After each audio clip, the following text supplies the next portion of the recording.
We're breaking free. Yeah, we're breaking free. No oppression is out for liberty. Breaking free. Yeah, we're taking a stand. Freedom's in our hearts. We're reclaiming our land.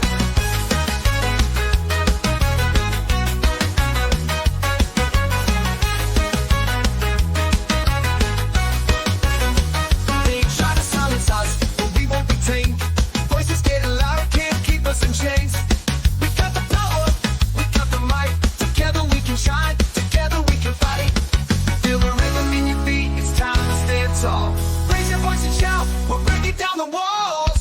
We're breaking free, yeah, we're breaking free. No oppression is out for liberty, breaking free. Yeah, we're taking a stand. Freedom's in our hearts, we're reclaiming our land. They try to silence us, but we won't be tamed. Voices getting louder, can't keep us in chains.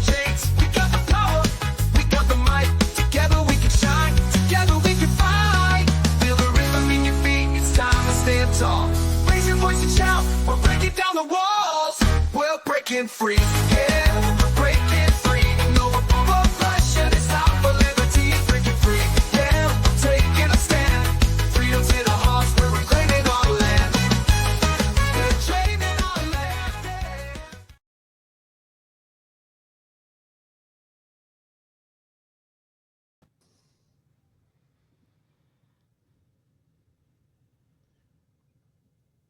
Welcome, welcome, welcome. Happy January 6th, everybody. Bro, best intro on the planet. Happy J6 Day, everybody. Happy anniversary, Tim. We made it, bro.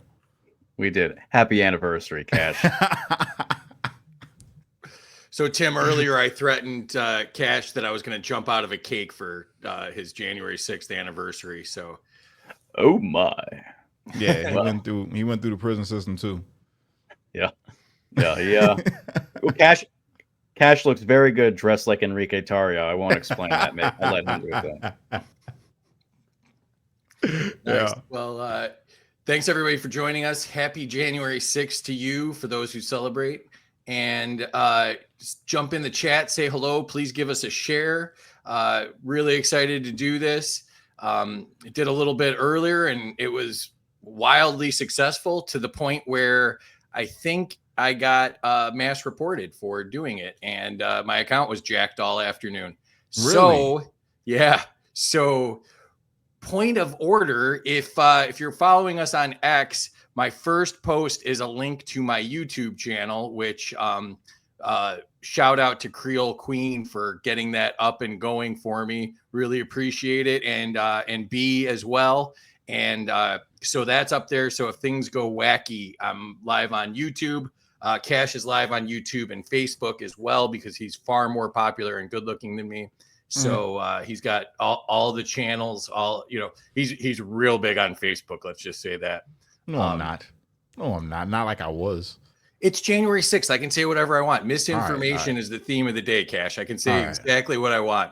All right, for sure. Gotcha. I'm so for real, mainstream media did they tonight. really ban you? Did they really for real like jack your account off? That's what I think happened. We lost the feed, and then it was just coming up as an error, and then they didn't republish it. I had to republish it, and then I got locked out.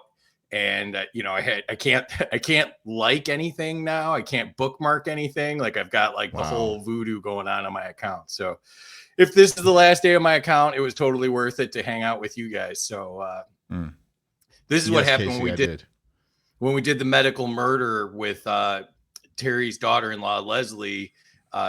This is exactly what happened to me and Terry. Our accounts were whacked for like a week. So they don't want us talking about what we're talking about on Free Speech X, where we're supposed to be positive, apparently. So That's crazy, bro. That is nuts. I did not think that X was gonna get like that, but hey. yeah, it's bad. What's up, Casey? What's up, everybody? Mama What's up, Dawn. Gene? I love you, Mama Dawn. Oh, Gene just watched Protest to Prison. Excellent. Let's see, Waz is here. Where's that? Big Waz in the building. What's up, Waz? B's here. Always. The lovely Creole Queen is here as well. Two of the greatest moderators on the planet right there. Dawn's here.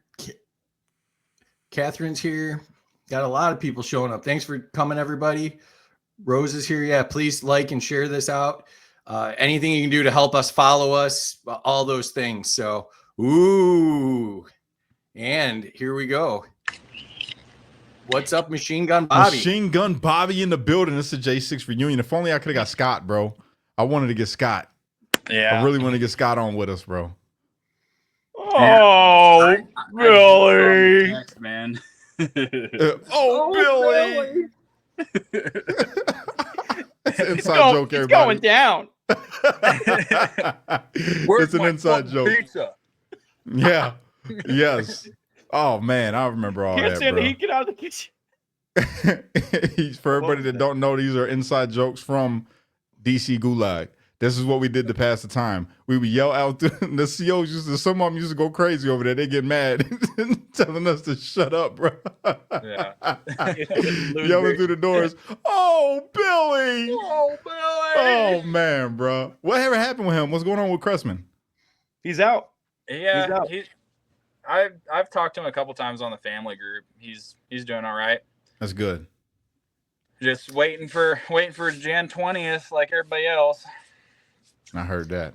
Let me just do a quick introduction here. Terry will be in the comments. If you need help with anything, she'll be shooting us questions. Anything we don't get to real time, we'll try to get to at the end. Terry, thanks for doing that. And just wanted to throw a few things up here. Tonight, what we're doing is the reflection on 4 years after January 6th. We have 3 amazing J6ers with us. So thank you guys for joining us. I wanted to say Happy New Year. I'm working on my people skills, Kash. So happy New Year, everybody. Of course, I made it a scary drone thing because that's going on. So, but this is part of our series that we've been doing from protest to prison. We've been looking at how, in my humble opinion, the J6ers were treated differently than any other protest that's gone on. It's been an unfair prosecution, unfair to both the J6ers, their families, their loved ones, everyone involved in their lives. So we've been looking at that for last couple of months. And we would be remiss. We'll mention it probably a couple of times, but I wanted to make sure we mention right off the bat, rest in peace to Ashley Babbitt and Roseanne Boylan, who we talked about earlier today. Please share this if you can. And just wanted to give a quick shout out as well. Kash and I are also working on a series called Race, Faith, and Freedom. So you'll be able to catch that. We paused it to do this J6 reflection, but we'll be going back to that as well. Thursdays, I do Township Liberation with Mike Decentralized. We're doing a series about rules for new radicals. And we've been doing a game show, and Kash did very, very poorly on the game show, but it was a lot of fun. And so if you didn't see it, Kash didn't like me that day. I'm not going to settle for your lies. Your lies will not be tolerated today. If you want to lie, you go over there with Nasty Nancy and you tell lies like the Democrats. That's what they do. Don't be that free. You said you're libertarian. Liberate yourself from the lies. Fake news. Don't make me put you back in timeout, Cheeto Man. You're a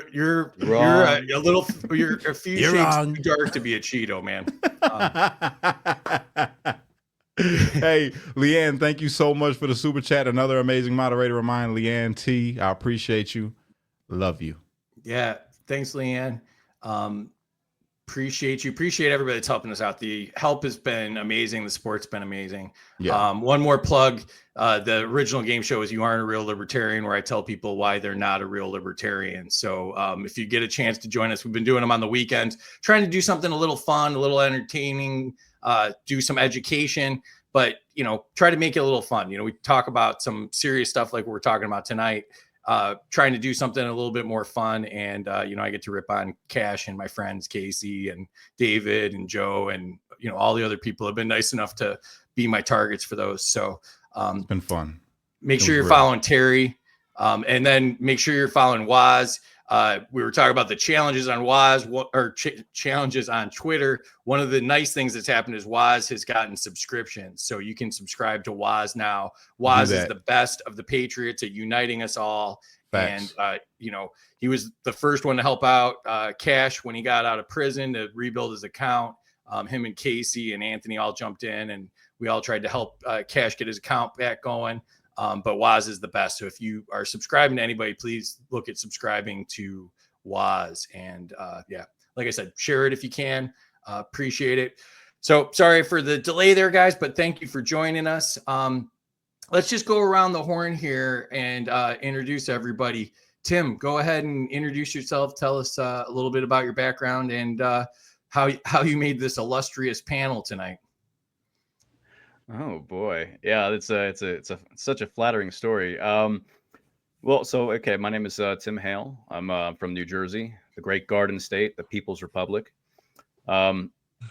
I spent my entire adult life as a public servant. I was an Army administrator. I was a naval weapons contractor. I was also a comedian and satirist. And basically, I was caught up in January 6th. I walked in the building, was in there for about 40 minutes. And that got me about 3 years in prison. But it's better than the full 4 years. So there's that. And my conviction was just vacated. So I'm glad I'm glad I spent that 3 years in prison for a crime I officially did not actually commit. But hey, it's great to be on here. Thank you for having me again. And what's up? Oh, hey, and I put in the private chat. I made like a compilation of all my cell phone video that just shows literally we're just like singing "God Bless America" at the Capitol. Like that's what happened that day. So that was from my perspective, at least. Y'all go follow Tim if you're not. Go over there and follow him. Check it out. He always puts up some very, very interesting stuff. I'm just going to say that. Y'all go and check it out. That way you can understand some of the little mysteries that I've been throwing out there here and there. You know what I'm saying? Go and check him out. Bobby, talk to him, baby. What's up, guys? I'm Robert Gieswein. I've lived in Colorado since 2014. That's where I was at when I went to the Capitol. My nickname or moniker, Machine Gun Bobby, doesn't come from the Capitol riot. It's a moniker that was given to me through my Second Amendment activism before January 6th. And it just kind of tailed along with me through that, and it's kind of funny, so I like to keep it going. But yeah, I before Jan 6, I was a table games dealer in Cripple Creek, Colorado, dealing blackjack, poker, and roulette, and just other than that, I was big time Second Amendment advocate, doing freedom walks and trying to petition our state government on different firearms restrictions. And when I came to DC on January 6th, I had the understanding that Antifa and Black Lives Matter were going to be destroying the city again. So I did wear my fatigues and body armor and looked all menacing and scary, but it was just so that I could protect innocent Trump supporters from Antifa and Black Lives Matter. And unfortunately, through the chaos, I got swept into everything and witnessed the police brutally assaulting men and women on the grounds. And I watched the two gentlemen have heart attacks before even entering the building, and got caught up with a couple of assaults on police officers using a chemical irritant spray like pepper spray or OC spray. Not trying to justify any of that. I'm just saying that in my mindset and the way everything was going, it was my belief that I was protecting people from the police. I'll justify it. You are justified. I know Machine Gun Bobby personally. I know him Bobby. I just say Machine Gun Bobby because it's fun. But Bobby, no, I know Bobby, and I'll justify it. The dude wouldn't go off and hurt nobody without having a reason. I know that from just being locked up with him for so long. Good dude. Same thing with Tim. I never seen Tim hurt anybody except maybe their feelings, because there was a lot of snowflakes around. And he really hurt the feelings of America with his satire, which I found to be so funny that it was crippling. And yeah, I mean, that's it. And everybody knows me. I don't really think I need to introduce myself. I'm Kash Kelly. I'm just the black guy that was locked up in DC DOC with all the alleged scary white supremacy, the biggest threat to democracy in the world. And I don't know how I survived. It would be like throwing a baby seal into a shark tank that was cut open. And I don't know how I made it out. If it was everybody was just such violent white supremacy, how did I make it? How did I sit down for Christmas dinner with these brothers and we cooking up all kinds of crazy stuff? And I just don't know, how did that happen? How did I live? I don't know. I just don't know. Kash, this is so hard, bud, because we were locked up for so long, man. I gotta watch my mouth on this thing, bro. I'll tell you what, man. Hey, I wanted to show you guys one of my treasures here real quick that got saved from the gulag. I don't know if you and Tim are on it yet, or if you signed it, but I don't know if I did or not. This was the shirt, and there's a lot of interesting characters on there. This one might make you guys laugh. Where are we at? Can you see it? Wagwin. But yeah, that got saved from the gulag along with a couple of other items. I got Jeffrey Sable's Christmas tree and that's what's up, bro. Shoes from there, Andrew Talkie's Bible, just waiting for people to start getting out so I can give them their stuff back. But it's nice to be able to save some of these relics. I threw everything away. I was just over it. Nah, I still have I smuggled out my fucking armband. You can see the mold and everything. Oh, nice. Just like Mom used to make. My favorite probably is the tattoo machine. I got the tattoo machine. You still got the tattoo machine? Yeah. You want to see it? That's crazy. Nah, don't even pull it up because I don't know if it'll flag us for something, if it make it look like something else. Don't even pull it up, but that's crazy. Yeah. I would like to see some pictures of it, though, so I can post them on my X account. Yeah. I even got my Islam rug up there still, you know. Are you serious, bro? Yeah. That's crazy, bro. That is nuts. How did you get it? Well, never mind. We don't got to say. Never mind. I'm innovative, you got it, man. That's all that matters. I got Salty, it. thank you. I appreciate you, for real. Salty be supporting big time here, too, man. So I really do appreciate all my supporters, everybody that shares the stuff, that likes the stuff, the members, the super chats. I appreciate all of it. So, yeah, Free, take this thing over, man. Let's get into this, bro. Yeah, so you guys touched on it a little bit, but I want to take a step back and say, you know, what was your life like before January 6th and what got you there? Bobby, go ahead. Well, my life before Jan 6 got really flipped upside down because my father passed away in 2018 from a massive heart attack. Before that, I was taking care of my longtime girlfriend and her 3 children and trying to be an adult and independent, whatever. I was working at the nursing home at the time as a certified nurse's aide for about 3 years before my father passed away. And just dealing with the grief and watching my residents die and stuff like that, I needed to seek a different career path. So I had found a dealer's school out of Cripple Creek, which is where the nursing home I was working at was at, but ended up doing a 9-week program, getting trained up, and I was doing table games, and everything was great. I was doing my activism, Second Amendment walks, table games, and then when COVID hit, I mean, it took everything. Like I was so confused working on unemployment or getting unemployment because I don't like social programs and I don't like receiving my money from the government, especially when I don't work for it. And so I had said, all right, I'm going to take a pay cut and go into what's called drop team, emptying the money out of the ATM machines, out of the slot machines for a little bit less money. And so I could do full-time work still. And they said, all right, well, table games is coming back. So you can go ahead and hop back on table games, go ahead and put in your 2 weeks on drop team. So I put in my 2 weeks on drop team. And then our lovely governor, Jared Polis, had put an extension on the table games restrictions in Colorado, extending it out another couple of months or so. So I said, all right, well, table games ain't opening, so I'm just going to hop back on drop team. And they said, no, your position's gone. So we're not going to be able to fill that. And that was November 2020. and I searched, tried to find a job all the way until January 6th, 2021. And it was kind of sad because I had to use that $600 stimulus just to make it to Washington, D.C.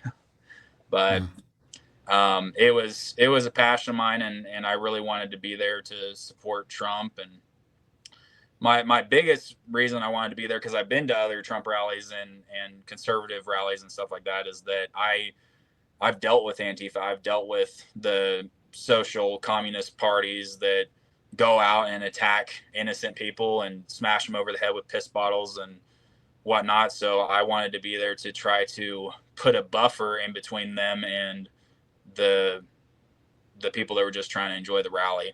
And that's really what got me caught up into the mayhem, so to speak. But it's 100% my opinion, and I think it's very well justified that January 6th was a complete and total setup by the federal government to entrap what normally would be law-abiding citizens like myself into violence of some sort or breaking the law.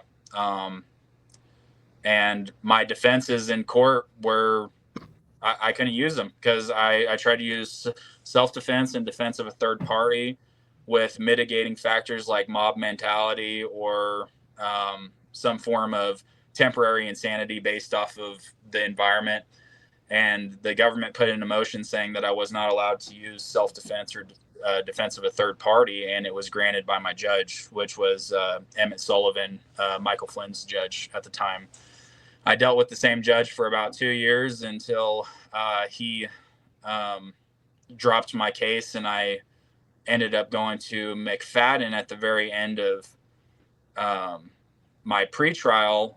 And after watching everybody taken 14 years at sentencing and all these high sentences, I just couldn't justify putting my family through that. So I ended up taking a plea deal for what was supposed to be 2 111As, which is assault without a dangerous or deadly weapon. I got convicted and sentenced based off of those guidelines, 48 months, did 41 months, good time. But in my actual committal, just so that they could make it a violent felony and keep me even more restricted, they put that I was convicted on the dangerous or deadly weapon enhancement. But it makes no sense because I would have been sentenced to 7-8 years, not 4 years. So You didn't get the First Step Act, did you? no. That's why they did it, just so you couldn't get the First Step Act. Otherwise, you would have been out of there in about 35 months. Dude, I would have been almost time served. Yeah, that's crazy. That sucks, man. So Tim, same question to you. What was your life like before, and what brought you to January 6th? Life before was pretty tedious. So I had mentioned before I was a naval weapons contractor. I had become the union representative for the contractors, and I was engaged in a pitched battle for the universe against the management. I was actually working with my local congressman's office, Congressman Chris Smith, to investigate our employer in the Navy for basically violating something called J6er. J6er basically is the law that protects military reservists and National Guard from discrimination in the workplace. It stops people from having to work when they're on duty. And there were years of violations that were going on at the workplace. So that having been said, they're the ones who reported me. My managers are the ones who tipped off NCIS, who then came looking for me after January 6th, and they ended up having my roommate wear a wire to incriminate me. But I was constantly busy, constantly engaged in labor activism. I'm not a traditional Republican. Like I'm a Trump supporter, but I support the labor movement.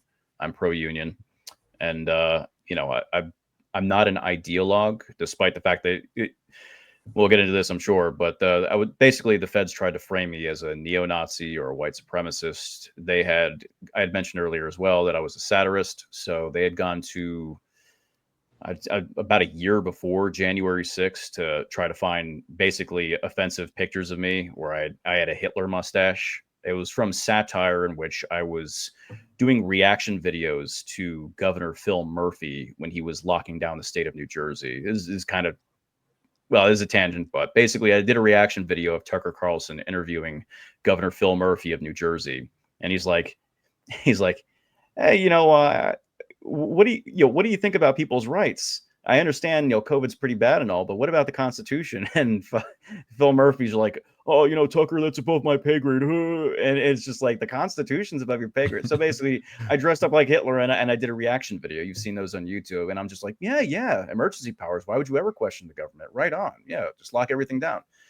So that was taken out of context to portray me as a white supremacist and a neo-Nazi. And this is basically why I was denied bond. I was initially granted bail after January 6th by a magistrate judge. The government appealed that decision. And so eventually I also had Trevor McFadden as my judge, my district judge, and he denied me bail twice. And then I was also denied bail another time by the appellate court. But this is I have a very convoluted story, but basically I believe I was targeted by the government because I was exposing internal corruption. And I think I already had a target on my back, frankly, before January 6th. And some internal documents I have from NCIS lead me to believe I was also being followed at the Capitol by NCIS, including someone who might have been my investigating agent. For those January 6th defendants, typically they don't just get charges; they also have statements of facts. And if you look at mine, instead of your typical "I'm such and such agent with such and such agency," I'm investigating January 6th. Mine says I'm such and such agent from NCIS. I was on duty on January 6th, and so there's a question as to whether or not the feds were following me at the Capitol. And I have other reasons to believe I was, but I was a victim of a frame job, and they tried to destroy my reputation, and they nuked my social media, they nuked my Facebook, my Instagram. I lost 10 years of satire. I'd been a satirist since I was 14 years old. I'd played different characters. I'd made comics. I'd made fake music videos, dressed up like characters. Hitler is not the worst thing I dressed as, I promise you. But thank you. What an insane story. Oh my God. Yo, it gets deeper, bro. I'm telling you, it's crazy. I did not see that coming, and frankly, I found it offensive. I feel that. And it's crazy that we live in a world like that, though, where, it's like if Dave Chappelle, they was trying to get him for some crimes, and then they used clips from the Dave Chappelle show of him dressed up like Clayton's Bigby, saying that he was the first episode, the Grand Wizard. You know what I'm saying? And it's like, bro, this was a skit. We all seen this, And yeah, man. So when y'all hear me come on here and I talk about, all these brothers and I try to clear their name, this is why. Because they lost a lot. People smeared them, drug them through the mud. And I feel like that's the reason why God put a black man in there with you guys, man. So I can come home like, no, they not racist, man. That's You're black? What the that's I feel you. I questioned it myself when I seen myself on CNN when they said that all the January 6ers were white supremacists. I went and looked out literally in the mirror and I'm like, hold on, wait, what? Am my eyes wrong? Am I like shallow Hal right now? Like I can't see what other people see? I don't know. Sorry, sweetie. I think you have internalized white supremacy. I think I need you to check your privilege. All of this goes super, super deep, but not as deep as Kash's religious beliefs. So just have to put that out there. Nice. I like that. Not as diverse either. Yeah, that's a fact. Fact. I was just talking about that the other day. I told yesterday, I believe, when I did my little daily devotional, told them through the little path that we all been through. With me, it's been like that since I've been a kid. Christian, Nation of Islam, Hebrew Israelite, Buddhist, actual Judaism, but not really, Hinduism, in prison, studied the Quran every day. Well, not every day, but almost every time Abdullah worked, I was out there reading the Quran with him, practicing, trying, and more science. Got into that. Abdullah said, an officer that shouldn't be named said, "What's up to you?" Okay. Gotcha. For sure. That's my bro, man. Always play it safe and say Officer A. Yeah. But you think about all this stuff though, man, and all the things that people was going through while we was locked up. People changed a lot while we were in there. Like people went through a lot of different phases of themselves. Well, sadly, being on solitary confinement, it'll do some things to your head. A lot of us lost our minds, man. Yeah. Straight up. So it's like, I'm glad that it happened though. We all got to experience some things, man, and figure some things out. But we also got to. I feel like it's a blessing that we all got to be around people that was pretty much like-minded in the sense of, what we wanted for our country. I know. I'll say 98% of us was there, and we were all like, this is deeper than us. The God's doing something. You know what I mean? And I'm grateful for that. I'm really, really grateful for that. Yeah, I think that everybody got so hung up in the conspiracy theories of who's who and who's your friend and who's not. I mean, I fell for that. I try not to curse. I fell for all that stuff too, and that was almost like torture, man. And what's crazy is Jeff McKellop had told us through his Sears training when he was in the military exactly how they would mess with your head, and almost everything he told me came true. Like, you're your own worst enemy when it comes to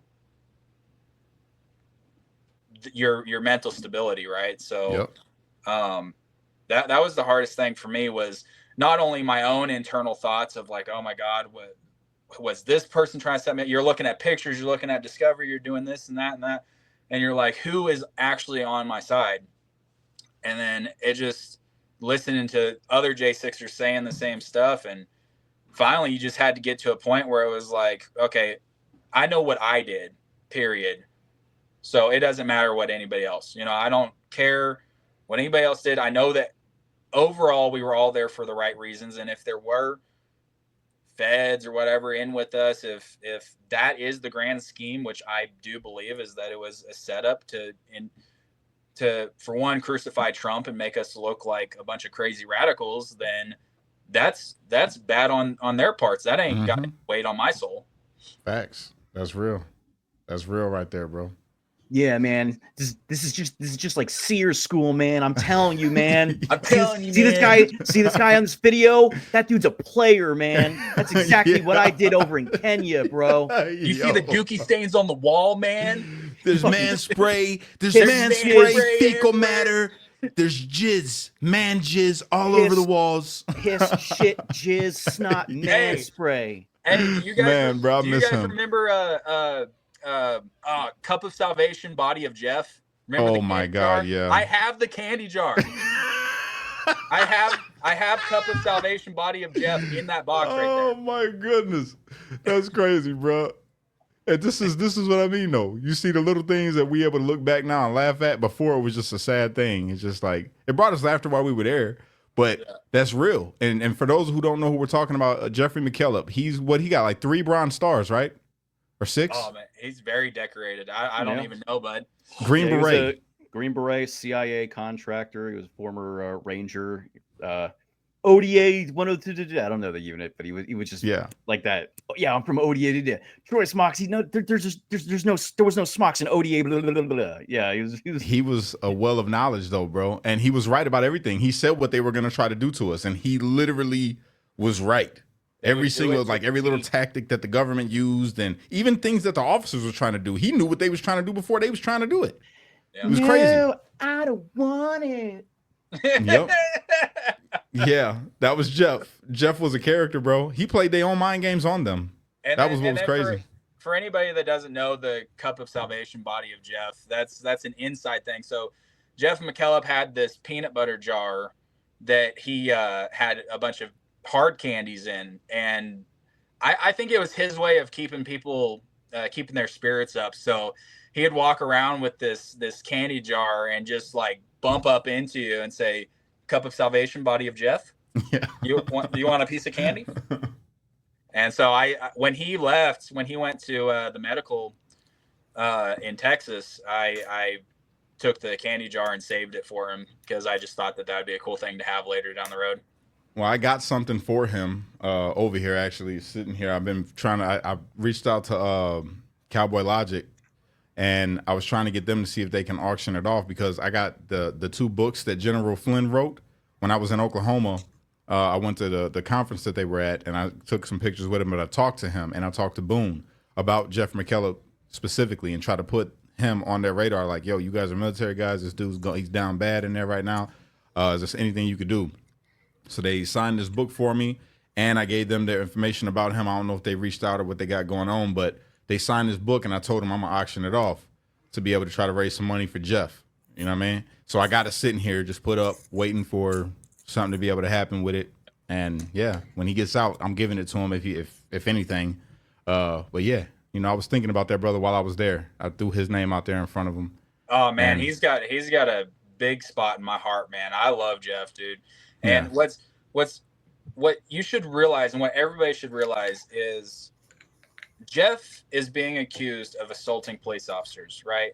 This man spent over 20 years in the Army. He was a CIA operative, CIA agent, contractor for however long. I knew him personally from Colorado Springs at one of our local gun shops.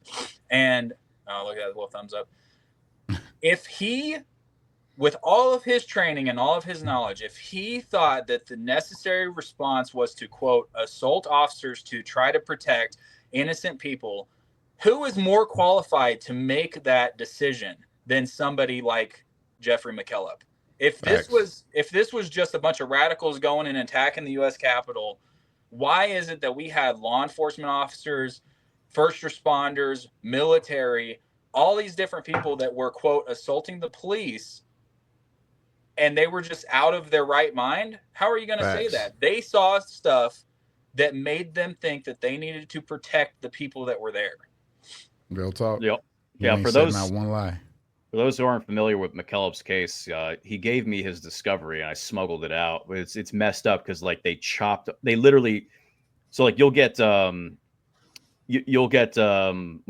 different like pieces of discovery or whatever, different files, but they took his, like if he had a piece of video, they would chop it up into like 20 second segments. So you'd have to watch 20 seconds, 20 seconds, 20 seconds, and just instead of just watching the full video. But there are two things that are there are two times where Jeff engaged in assault, quote unquote. The first was when he reacted to the fact that the police body slammed an old woman with a riot shield down a staircase. Yep. And he just reacted to get them away from her because I mean, what man wouldn't flip out over that? And the second time was where he was walking near a scaffold. The cops sprayed him for nothing, and he picked up a flagpole and threw it at the cop that was spraying him. And the cop is suing him for I don't know, I guess he's got sand somewhere, and you know he's getting sued in a civil suit, and it's like we found the body camera. That same cop is later on, he's just like, yeah, this scar makes me look sexy, doesn't it? You know, it's just like so. I mean, you know, it's like I don't think he's a bad boy. I don't know. Not at all. That's man, real though, man. I don't want to steal too much of everybody's time. I'm just excited here. No, this is good, bro. This is awesome. Keep so going. You can talk to people, bro. I want everybody to be able to talk, and my platform is y'all's platform. Just so you know, any J6er, man, especially if I was locked up with you and I know you're a good dude. My platform is y'all's platform, bro. Anytime you need it. Kash, what was it used to say all the time? Black, white power. Black, white power. That's Black, right. white power. Unity. Yeah. The body of Kash. The signal different. Anyways, I used to do the signal different though. I'm gonna be eating that later. I know it, but that's all right. So Tim had reminded me, or well, not reminded me, but he was talking about Jeff and what led him to his assaults, and I think a lot of people that had assaults outside of, you know, some there. I mean, I'm not gonna sugarcoat it. I think some people went a little bit over the top and whatever. And we're not going to get into that because everybody's got their own story. So we can only talk from what we see. Right. Exactly. And we don't like people doing the same to us. So I'm not going to do the same to them. But in my situation, I was at the very first wave. I was with the Proud Boys. We were right there through the start of everything.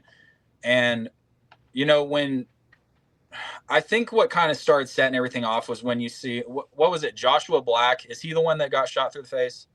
I don't recall his name. Josh Black. Yeah. You got it wasn't a rubber bullet. It turns out it was a plastic round. But yeah, the knee knocker. Ooh. It's like a 70 cal ball. Yeah. But as soon as he got shot in the face, it kind of really started riling the crowd up, and then they threw the munitions and what have you. But I was standing off to the side, close to the front lines, kind of soaking everything in. And what finally made me snap is I was helping people throughout the crowd wash tear gas out of their, or wash pepper spray, tear gas, whatever, out of their eyes. And there's actually a video where there's a man that's up on the bike racks, and he's like pushing himself up on the bike racks because he's protesting. Then he wants to stand his ground, and the police are just blasting this man in the face, like over and over.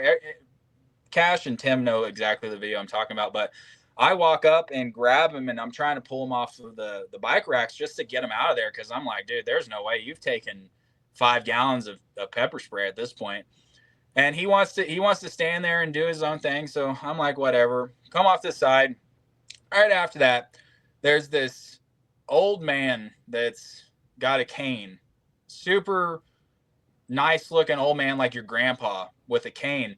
And he's just bawling, and he's trying to pour a bottle of water straight back into his eyes. And again, he's on a cane. He's probably not good stability, and like falling backwards, what have you. So I ran up to him, and I was like, turn your head to the side. So I turned his head to his side, and I was pouring water down his eyes so we could run the pepper spray out.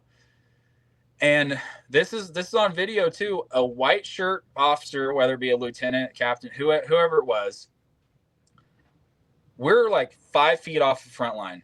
All I'm doing is I'm pouring water into his eyes. This officer doesn't focus on the people that are actually pushing the bike racks at the moment, or anybody that's engaging in quote violence. He seeks me and this old man out, reaches over with the super soaker of mace, and blasts us both in the eyes, like just completely destroys us. And so I can't see at this point. I run back maybe 50, 60 feet into the back of the crowd, and there's these 2 older ladies, and they say, son, you're in body armor. You need to get back to the front lines and help protect us.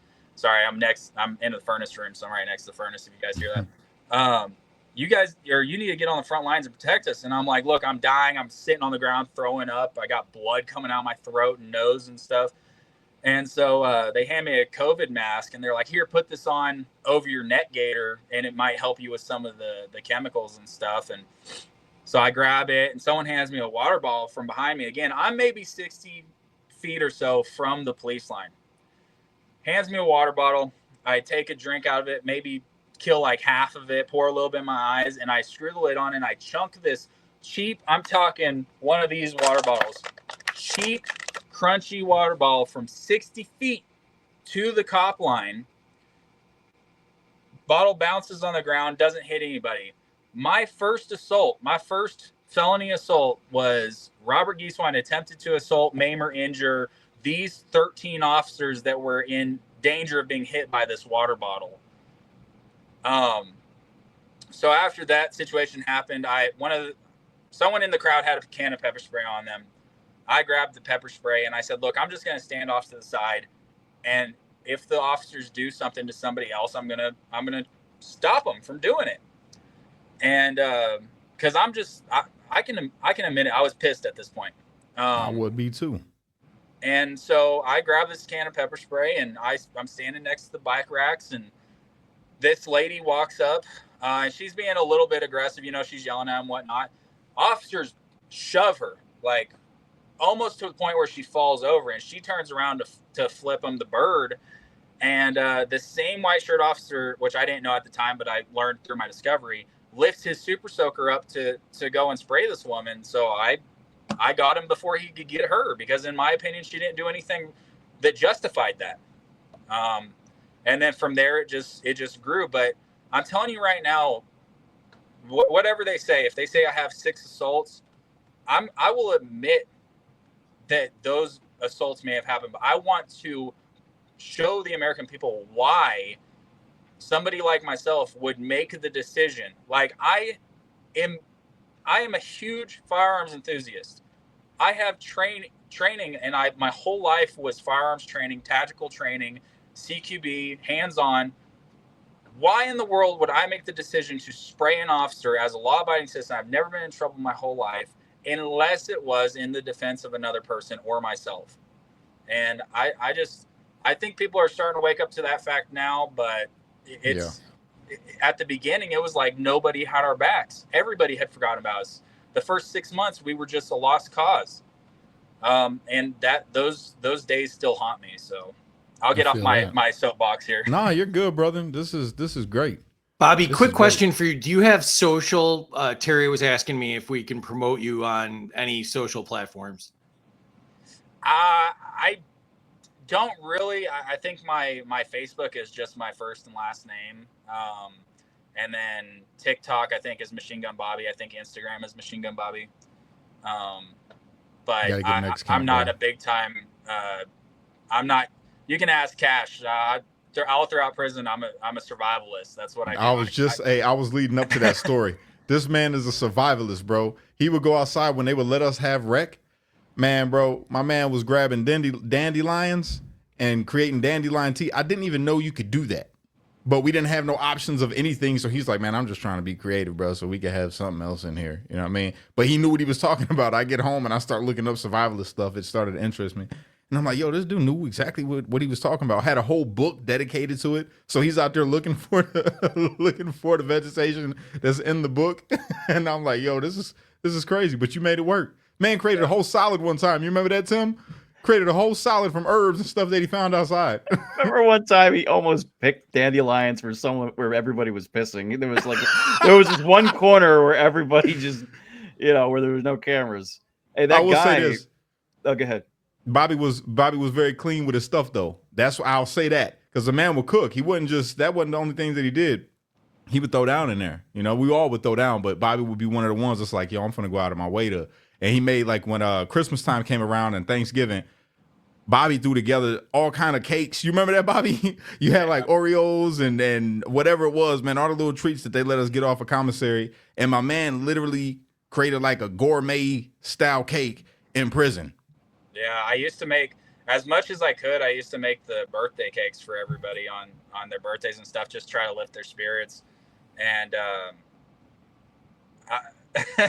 do you remember Robert Morris's Bobby's Kitchen skit that he did? Yes, but bro, I'll never forget that skit. Yeah, dude, that stuff had me so low-key mad, but I was also dying inside, man. Yeah, well, hey, it's humor. That's the thing. What does it say? Impersonation is the best, or imitate. How's it go? Impersonation is the best form of flattery. Imitation's the best form of flattery. Yeah, so that's all it was, and it was funny, and that's the thing. See, I know a couple people got mad. I know for sure. What was his name? Coleslaw. What's his name? King Coleslaw. Chris Worrell. Chris Worrell. I know he was mad at Fairlam's skit of him. He had the shirt all up, and he's just grabbing at the, just throwing it in his mouth. Hey, Ryan Nichols' impersonation of his lawyer at the time was the best, dude. And yes. All Ryan said was like, what, 2 words or something? Yeah. I'm telling you, bro. The GOAT though. Let the GOAT say what he did. My man created, because we had somebody in the unit that swore up and down like they was like a prophet. You know what I'm saying? And my man Tim came with 2. We had the re-education tablets, is what we called them, right? Because they try to re-educate you. Was it David Dempsey that we used for that? No, it was Tim. Tim did it. Tim came, and he came out dressed in a toga, and he had the 10 Commandments, the 2 10 Commandment tablets, and he pretended to be this dude, and he created these hilarious 10 Commandments for the pod, and for everybody that had to, you had to follow these according to this person that he was imitating. And I cried. I think everybody cried. We were laughing so hard, and bro, I got an encore. I got an encore from the guards. Now, keep in mind, I am a true comedian and satirist, so there is an official title for that act. It was the 10 Commandments. So just putting that out. The 10 Commandments. Hey, we used to roast so hard up in the gulag, man. Yeah. Like, there was a couple times where I remember being orderly with Kash and all of them when we finally, had some privileges and there's my dogs. Not trying to bring the sounds are all fine. Don't worry about it. Not trying to bring this up, but it is crazy to me how like the only somewhat black man in the pod with all the black guards was an orderly before anybody else. I mean, I'm just saying. And then we had to bow to Almighty Kash to get put onto orderly status. But but you guys were white supremacists though, right? That's what I'm trying to say. Like people just you know how much flack I get on TikTok when I start speaking up for y'all on TikTok. It's toxic on TikTok. Yeah. When I speak up for you guys at all on TikTok, and I tell them no, they weren't, bro. Like literally, I was like the head detail for a while. You know what I mean? It's not what you think. And they're like, nah, bro, you lying, bro. You really ain't no J6. You wasn't locked up with them dudes. You lying it up. I'm like, bro, I'm trying to tell you, it wasn't what you thought. There's no way I could have been how I was in that pod if that was the truth. I'm pretty sure I've still got my black card that you gave me so I could get on detail. I did give you one of those. Yeah. I did. Yeah, you had to show it to the CO. And once they seen it, they let you out the cell. That's true. They're like, they looked all close too. They made sure it wasn't expired or nothing. You know what I mean? But it's like Family Guy with the Peter Griffin thing, where they got the little fucking the shades pink. Yeah, yeah. But what I was getting at is there was a couple times I remember me, you, and everybody would be like, hey man, are we roasting on these people a little too much? Like, I don't want anybody to be tying sheets up in the cells right now. Yes. Yeah, bro. We used to go hard. We did. I gave no fucks. You definitely did not. There was a couple times I had to talk somebody off the ledge, that a name I'm not gonna mention, but had to talk him off the ledge because he really did get to them kind of points. And it wasn't just because of like satire.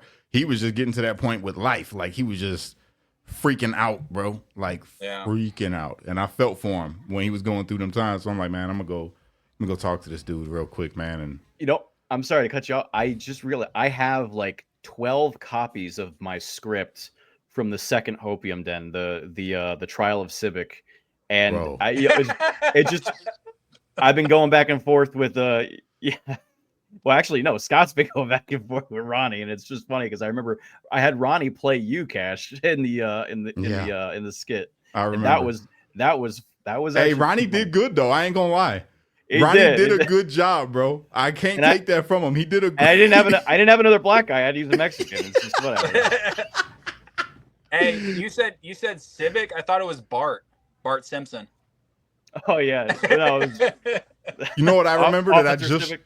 Y'all talking about Civic. You know what I do remember when we let Civic get on detail, and because our detail squad, we was kind of like a clique. You know, we was tight.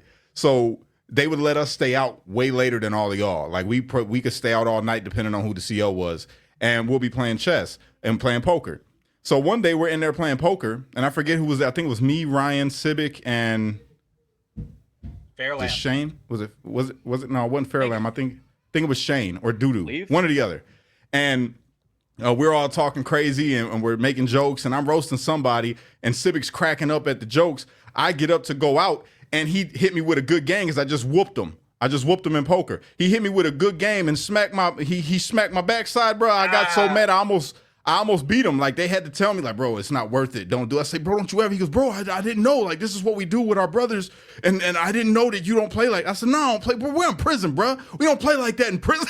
I got so mad, bro. That would be that's even weirder for brothers. What is he? What?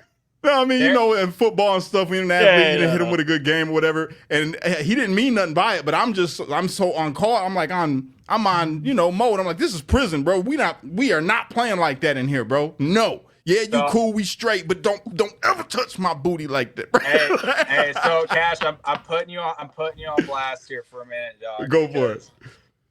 There was, to anybody watching, I love Kash, and I love making Kash mad, dude. So yes. I don't know if it's appropriate to say.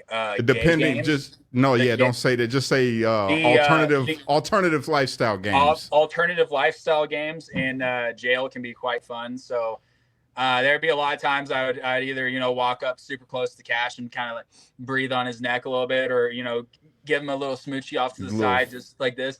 And there was, man, it was a buildup for like 2 weeks. I just kept doing it to him back to back. And he's like, bro, ooh, I swear to God, man, you better watch yourself, son. Yeah, I got pissed a couple times, but you know what it was though, Bobby? Again, it was just like the prison setting. It was hard to be mad at you because you're a good dude. You know what I mean? You're just a really cool dude. You really didn't cause no problems at all in there. You stayed to yourself, and you was my homie.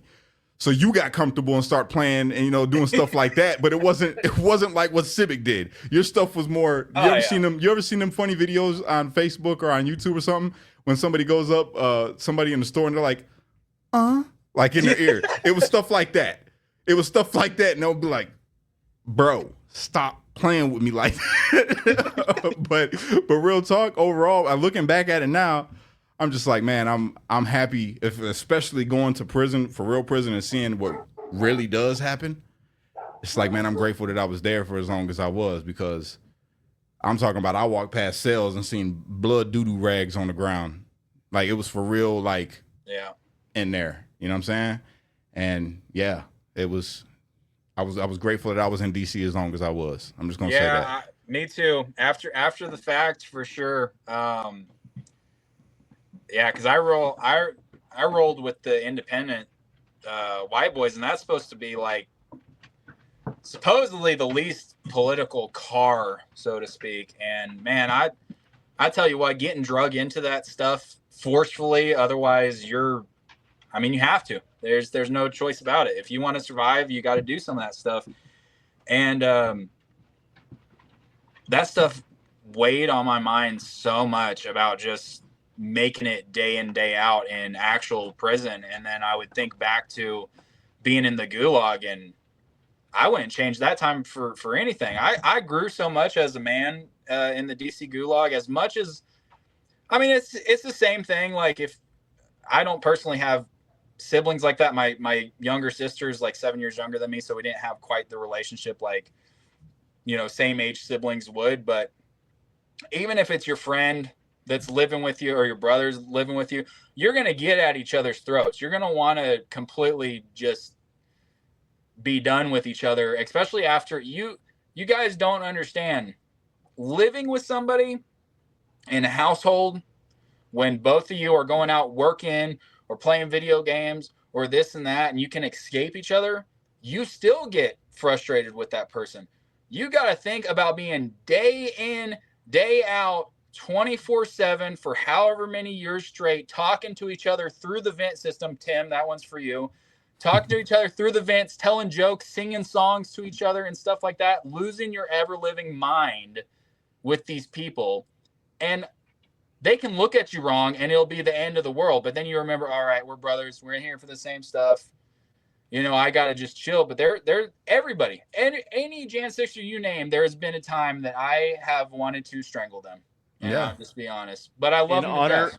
In honor of the vents, I will issue a correction. Before, I accidentally said, if you can't stand the heat, get out of the kitchen. It was actually, you can't stand the heat, get out of the spotlight. Facts, bro. Yo, Tim, you used to have people on their heels, bro. If Tim started making fun of you, it wasn't just a skit. My man would hurt your feelings if he wanted to come at you. Really? Oh, you want to play games? Oh, okay. Watch this. I'm talking about he had people big mad, like crying, literally crying. They're making stuff about me, like crying, and it was hilarious. It got us through a lot of them rough times. One of my favorite stories. I was just talking to Mink. He's actually pretty sick right now, but he's getting better. Is he home yet? Yeah. No, he's home. He's actually, funny enough, January 6th is when he starts his new welding school. Bro, I gotta have him on. Yeah, that was my bro too. Yep, he followed in Pete and Kenny's footsteps. He's going into welding school, and they loved him. This place out in out west, I think it's Wyoming, and they were just like, yeah, you start J6. So it was actually pretty cool. So, but he's going through the flu right now. But I was just talking to him the other day, and I was just like, this is my favorite civic story, because we were still segregated by tier when it came to recreation. This was after the whole Zach Alam thing the first time. And it's Civic and the 10 Commandments guy, and nobody's talking. That name that we shall not mention. Yes, Mask Batman. Hey, nobody. I'll say it, man. I love him to death, bro. I get it, man. No one's talking to either, and so like people are just like chilling under the TV room at the end of the hall in that corner there. And so they're just trying to eavesdrop on them. And so like they're pretending to do pull-ups on the pull-up bar, and it's just like everyone knows what they're doing. So when they're not paying attention, I create a poster. I said, "Attention, all DOJ employees must work out in pairs." And I put that up there. Yeah. Gas mask Batman loses his shit, but Officer Civic, he takes the sign when he thinks nobody's looking, and he takes it to, there's that pillar right by the desk that the CO sit at. Because his cell was right behind the desk, so he doesn't take it into his cell like he would if he was smart. He just puts it on the pillar, and I'm like, this dude's gonna use that sign and say I was bullying him, so he could get bail. I'm like, all right. I have to go back in my cell. He runs to the phone. He's like crying on the phone. He's like, I'm getting. I remember that. Jordan comes down. I'm like, Jordan, go get that fucking sign he put on the pillar there. He's like, swoops in there like Batman, takes the shit, slides it into my desk. Civic gets off the phone. He goes to the pillar and he's like, where'd that paper go? And he just starts running like a chicken with his head cut off throughout the fucking pod. It's, paper? Yeah. Did anybody see that I remember paper? that. Come on, man. He was like, his hopes were just like on that. It was a lot, bro. There was so much stuff up in there that happened. And I didn't even remember that until you just brought that up. There's a lot. There's so much stuff that happened up in that place, bro. And just for the record, I'll say it again. I love all the brothers that I was locked up with. I love them all. I got love for all of them. All I'm saying is some of them are complete. I'm trying to pick my words right because I've been doing this walk, man. I've been good. Jeez, Yes, I don't want. Keep the walk, Cash. Keep the walk. Yeah, Cash. it's just you all know what I want to say. You know what I'm saying? Let the, let the troll flow through you. Man, bro. Man, bro. You cannot resist the dark side. They're all special in their own ways, is what he's trying to say. Mm-hmm. Very special. Very special. I just want to jump in and say people are absolutely loving this. This is fascinating. I'm enjoying it myself. We flew past 2,000 views. We're over 2,100 views. If you could share it again, if you're enjoying this, let's get as many people in here to hear these stories. I mean, these are just absolutely phenomenal stories, and I'm loving this. I thought I knew a lot. I don't know anything apparently. So no, bro, there's a lot that everybody don't know that nobody has said it. No one has said those things that we're all waiting to say because we just want to see pardons happen first. That's all. Inside baseball. Yeah. You know? Words of Socrates, I know nothing at all. There it is. But you know, feel bad. Man, I really just want to say some stuff, and I'm not gonna do it. I'm not, Hey, because I've there's been- some stuff I've that I been just saying remember that. talking with y'all that just really kind of like irritated me a Yeah. little bit. But I'm not gonna say nothing. I'm just gonna let it be. Hey, I'm gonna let it be. hey, one of old Hale over here's best friends. I would like to say some stuff about, but because he wasn't there for all that fun stuff. What? Who? No. I'm not doing that. Oh, We'll just say he's a real PS is the initials we'll use there. gotcha. Okay. Enough said. Yeah, I was gone. When did I leave? I left in like December or November. I don't remember, dude. I got We were there so for like a foggy year and a after half, that. bro. A year and a half together with everybody every day. I'm talking about there were some people that got so comfortable they would walk by. Remember people used to walk by and just crop dust you? You remember that? Bro, I would get Dead. so mad, bro. So mad. I'm like, why, bro? Why? Hey, that was your homie, man. Yeah. Nichols used to do that crap all the time. Him bro. and Megs, bro, used to get everybody all the time. And No, then Shane would do it right next to your face when you're chilling back on the little chair. Shane didn't crop dust. I was about to say Shane was a bomb and he did not care, bro. No, man, that's a vaccine booster. What are you talking about? Oh my god, bro. Yeah, good times. Good times, Hey, bro. I'll tell you, man, the last bit of that gulag experience, and look, by any means, like, don't anybody that's watching this, it was not easy. We made life easy in there. I'll tell you, with the hopium dens, with talks on religion, whether we varied completely across the board or roast battles or this and that. We talking to each other's families on the phone, wishing them happy birthdays, singing happy birthdays to each other's kids and loved ones. I forgot about that, dude. Yeah, we used to every birthday, as long as we got told about it, if it was like the babies or people's wives or whoever, we would go up and bring a group of like 7 or 8 people up to the phone and sing happy birthday to their families. And just like those small things made that experience, and it made the people that were serving time with us just on the outsides whole experience too. But towards the end, just so everybody knows, we got really, really good at making some drink in there. And so that last little bit was almost a blur to me, because we were having such fun almost every Friday night, being our sneaky little selves with some fermented lemonade that Megs mastered it. Oh my God. I'll tell you who mastered it was Dempsey. Dempsey always, but his stuff, boy, you'll get sick messing with Dempsey. Dempsey had some other stuff going on, man. No, not at the end. When you left, What about his stupid hook shot? That's another thing you just make me mad. Playing basketball, right? Because I was pretty good at basketball. And Dempsey, I would cross Dempsey up and everything, pop on him. But Dempsey would always crush me with this stupid hook shot with his super long, lanky arms, bro. He would go all the way out like Dr. J and just throw it like this. And I can't reach over there. My arms ain't that long. You know what I'm saying? You guys almost threw hands on that game. Yep. You got all up in his grill, and he's taller than you, so his little beard was dangling in your face, and you're like, dude, I swear to God, man. Hey, not even just that. Do you remember when him and Ryan had words or whatever, and they tried to run up in Ryan's cell, and I came down, I stood in the door, and y'all not finna go up in my bro's cell, but y'all better back up, man. Back up. That's not happening.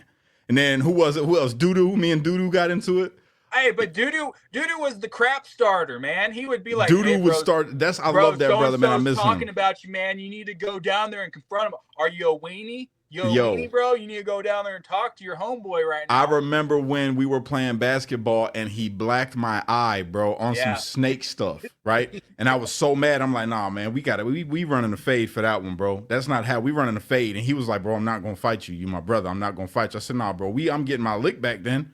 I'm getting my lick back. He goes, what do you want to do then? I said, well, if you don't want to fight me, you letting me get a shot. I'm taking a shot, bro. And I won't hit you in your face. I'll hit you in your shoulder. And he was like, all right, fine. All right, cool. I had a black eye, so this was fair to me, okay?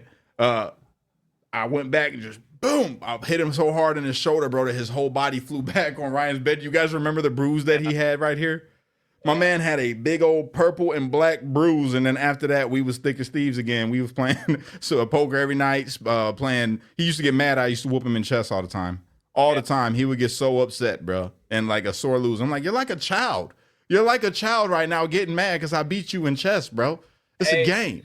Doodoo probably got it more times than anybody else in the pod, man, because he wanted it. He would ask for it. Like I remember Veterans Day, and again, I love Doodoo McGrew. He's my good homie, but he was a button pusher, and so I can't remember what it was. It was like the first rec we had gotten to go outside, and it was on Veterans Day, and that freaking dummy had the audacity to say something about my mama or something like that. And so I pinned him up against the fence at the rec yard, and he kind of, the officer was right. I can't remember which officer was, but the officer was standing right there, and everybody just kind of looked over like, is he going to do something? And the officer said something along the lines of like, McGrew, if you weren't talking so much smack, he wouldn't have just did that. I was like, heck yeah. That's my man's, bro. I miss Doodoo, bro. I love that. Is that Go ahead, Free? Is that the same Veterans Day where Caldwell collapsed because they sprayed the whole fucking pod? Was that? I think so. That's right, bro. I forgot about that too. That was when we came back inside. He went out. He was like out on the floor, like that. Tell my family I love them. Yeah. I can't feel my legs. I can't feel my leg. My leg. I remember that. It's not funny, but it is funny. this is like running itself, and I'm just trying to stay out of the way and let you guys do your magic. But I am going to pop in and ask some questions because I want to be respectful of your time, and I think we could do this forever. But let's go to the actual day itself. And, I'd like you to talk about what the media has portrayed. Did you see, any of the things that have been sensationalized in the media? Did you see stuff that nobody was talking about in the media? Can you talk about the day itself, particular up, at the Capitol, in the Capitol, things like that? Who wants to go? I mean, you already know my point of view. I told you everything that I had seen. It wasn't what I seen until I got back to the hotel and seen it on the news. Like, I didn't see no gallows. I didn't see the guy that had the big old Confederate flag, which I don't think that he was even a real person. He definitely would have been in DC DOC with us if he had been. It's not real. He's a hologram. Yeah, exactly. No, man, I didn't. Only thing I seen was, hey, was it Ronnie that I seen smoking the blunt was that him that lit up the blunt in the rotunda? I don't know who it was. I seen somebody light up a blunt. I did see that, or a joint, whatever it was. And I seen somebody swing at the chandelier. That's it. And I don't know who the person was that swung at the chandelier. That's the only crazy things that I really seen. I didn't see where it said people was, putting doo-doo on Nancy Pelosi's desk, or I didn't see any of that. That's not what I seen. I seen the police come out, agitate the crowd, spray the crowd, throw flashbangs into the crowd. I was like 20 feet away from the dude that got hit with the thing in his cheek. I was across from the dude that fell from the heart attack. That's what I seen, and that was all caused by Capitol Police. So, I'll give my take. I don't know if Gieswein, if you want to go first or after him, but I've looked. Like the reporting on the dookie on the walls or whatever the hell. Like, I've looked at so much CCTV. If there was video of someone smearing caca on the walls, like that would be like front and center. That I've never found that. I don't think that was completely fucking fabricated. Complete atrocity propaganda. I think that was completely made up. But I don't know if Bobby wants to go before me because I think I was in my own world where I was at. Go ahead, bud. I'm gonna get on a rant or a soapbox, so hit it. All right. Yeah. Well, actually, I think Kash and Bobby and I we all overlapped at certain points in our where we were at. So look, a lot of the stuff from me is retroactive, and the reason I say that is like there's all this stuff I noticed after the fact because I was not right. Like I had gone so I worked overnights as a weapons contractor. So I actually went to DC right after work when I that morning. So the only reason I even made it to DC in one piece is because I was pounding Bang energy drinks. So like I had gone over 30 hours without sleep. So I just get there. I'm like, yeah, man, we're gonna protest, bro. Why not, man? But like when they're like launching the flashbangs at me, like adrenaline and just like fight, like all this stuff's going through my head. I wasn't noticing half the stuff going on around me. I'm just thinking cops attack. But like since that time, myself, Will Pope, and some others, like we've identified a lot of actual federal agents in the crowd. We know their names. I found some of their homes. I'm not, I know that there were FBI agents in the crowd on both sides, on the east and on the west. There were people using satellite phones. There were defense intelligence agency assets there. I didn't know any of that because I wasn't looking for it. Now, there's another J6 defendant. His name is Christopher Cuny. He was actually a co-defendant of Billy Cressman. And I got to meet him. Excuse me, my bad. I don't mean to interrupt you, my bad. But Beyonce had one of the best rap albums. I'm just kidding. No, I'll be right back, you guys. I'll be right back. My babies are out there. I think they're about to be leaving, so I'm going to go give them a hug. I'll be right back. Good job.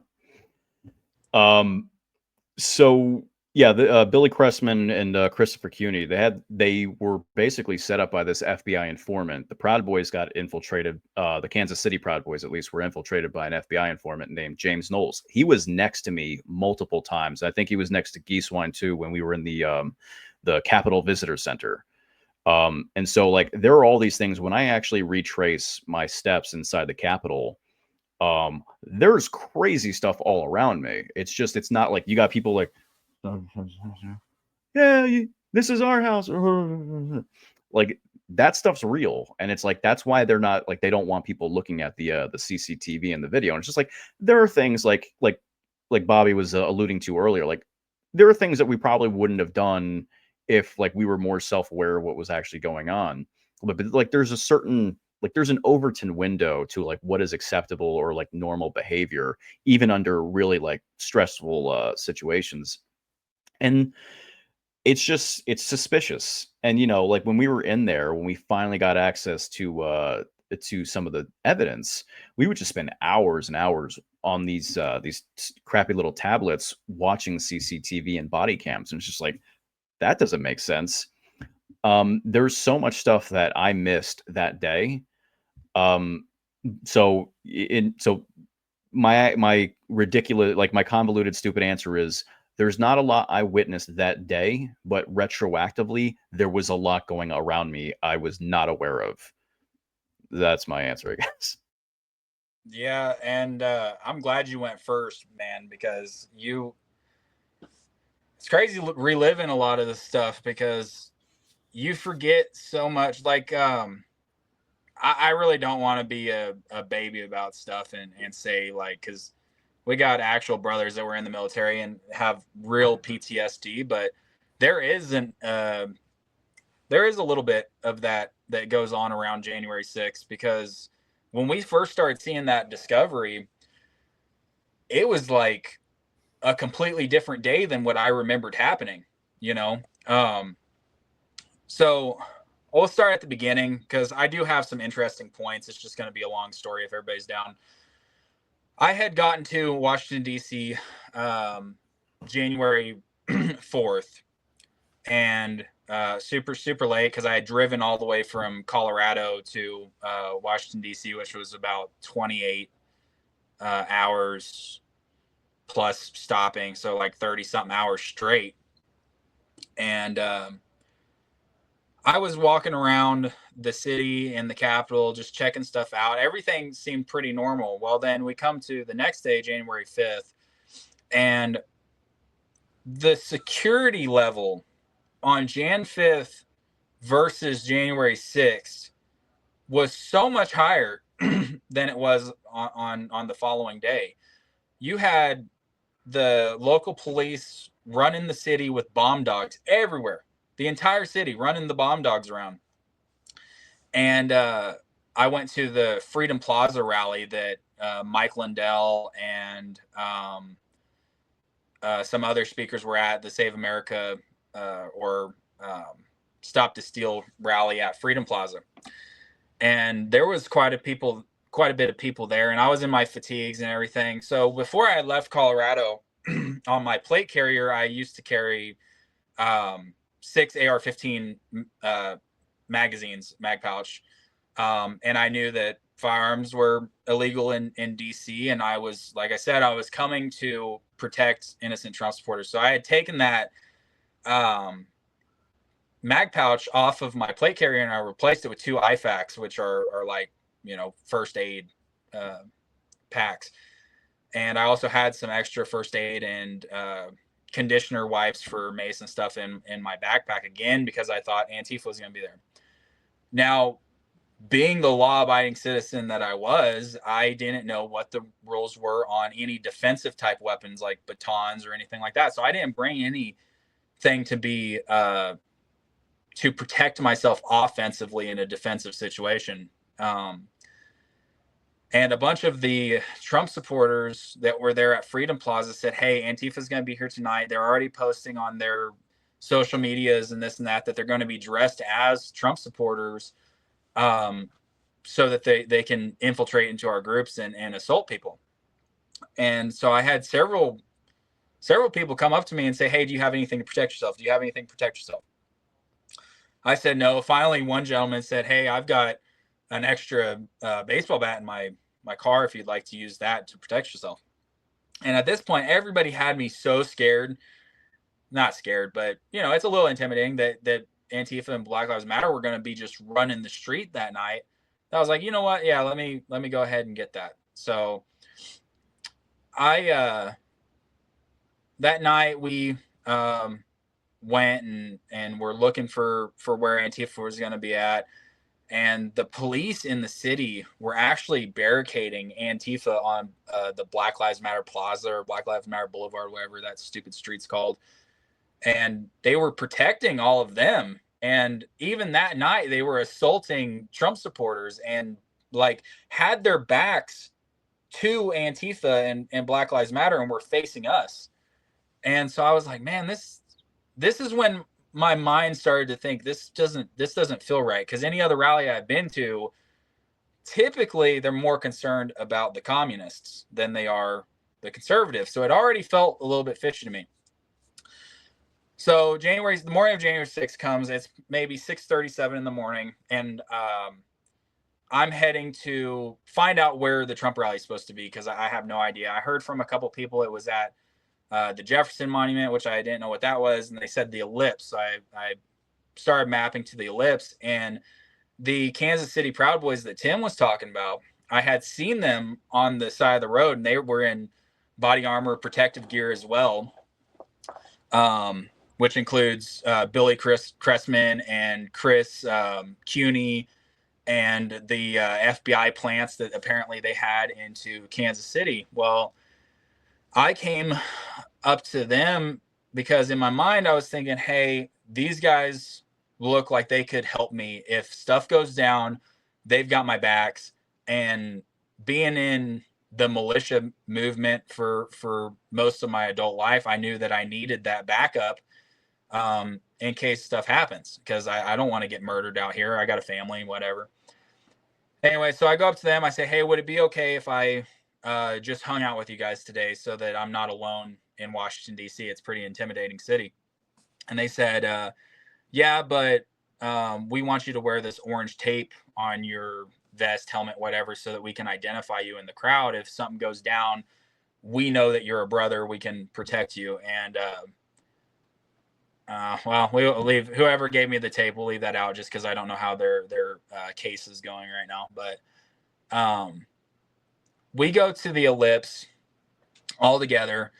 The Proud Boys all meet at the Ellipse, and they say, all right, well, I can say this because he's been sentenced. Rufio, Edward Nordine said, hey, we're going to have a group meeting over here off the side of the Ellipse.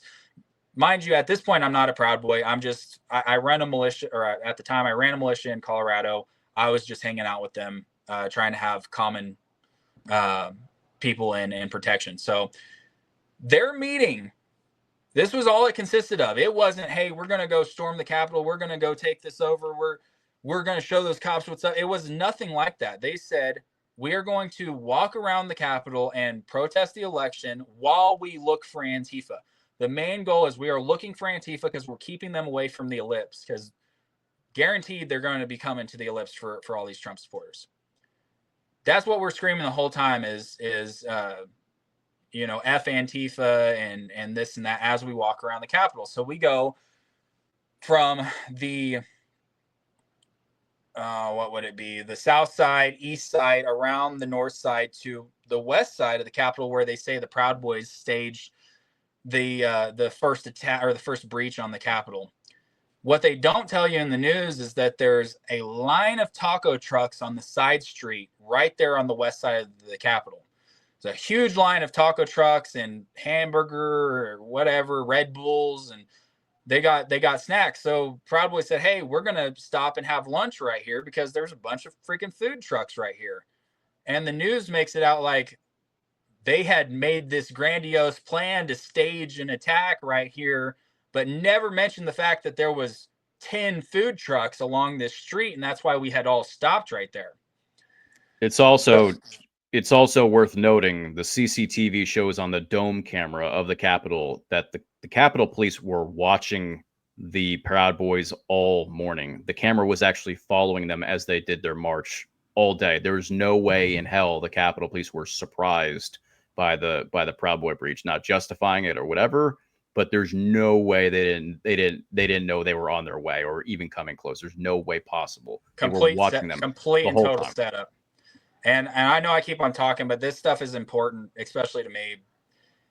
I talked a little bit about what happened on the grounds, right? When I started losing my, however you want to say, I started losing my focus and honing in more on protecting people. So as soon as I started realizing, hey, I need to protect these people in the crowd, not really thinking clearly, other than the fact that there are so many people behind me, there's no turning back at this point. The police are throwing sting ball grenades behind us, which is pushing us further forward. When MPD comes in, they come in from, the south side and wrap us around, pushing us up to the northeast side of the building, up to the Senate chambers. And through my training, I was thinking, even on the grounds, I was like, man, this seems like a flank. Why are they flanking us up into the building? Because they're trying to keep us out of here. The scaffolding that we breached to go into the Senate chambers was almost completely unmanned by any police officer. There was maybe 2 on that entire scaffolding.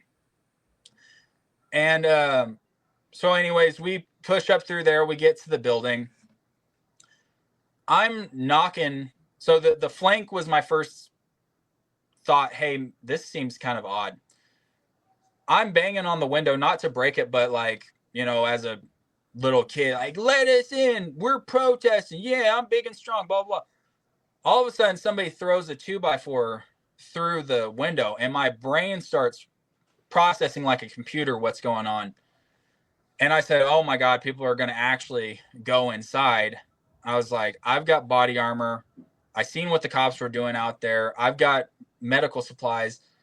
And I legitimately thought, if I have to take a bullet to save somebody, I can take a bullet. And that's why I was like, I'm going to go inside to protect people. Still, I'm not saying that's the most rational mindset or anything, but it's so convenient to me that the man that threw the 2x4 through the window, that initiated the breaking of the window so that we could go inside, at least at the time when I was looking through my discovery, had not been a person of interest or talked to by the FBI whatsoever, was not even on their radar.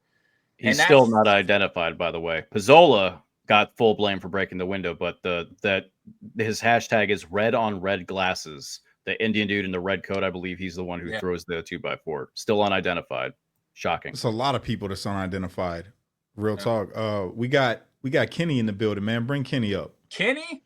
Big Ken Dog in the house. What's up? Wow. What's up, my brother? My ninja. My ninja. This is my brother right here, everybody. This is Kenny Harrelson. He's close with all of us. That's our big bro right there. He served. He's a vet. He used to be still. I don't know how that works with the Oath Keepers, but they tried to pin him as some violent, crazy white supremacist. Obviously, that wasn't true. He's one of the people that I hit it off with like instantly. Yeah, he's not violent. Yeah, definitely not violent. He's a very nice guy. Doesn't have a temper on him at all. He's not Cajun. There's none of that there. But this is my bro, man. So Kenny, tell him about yourself, bro. Introduce yourself. I know you came in a little late. Yeah. I was practicing guitar for a little bit. I totally slipped my mind till I saw the post on YouTube. Yeah. I'm just another guy that got wrapped up in the bullshit of January 6th. I was in the Army for about 4.5 years. I got medically retired after I suffered some injuries and rehabilitated.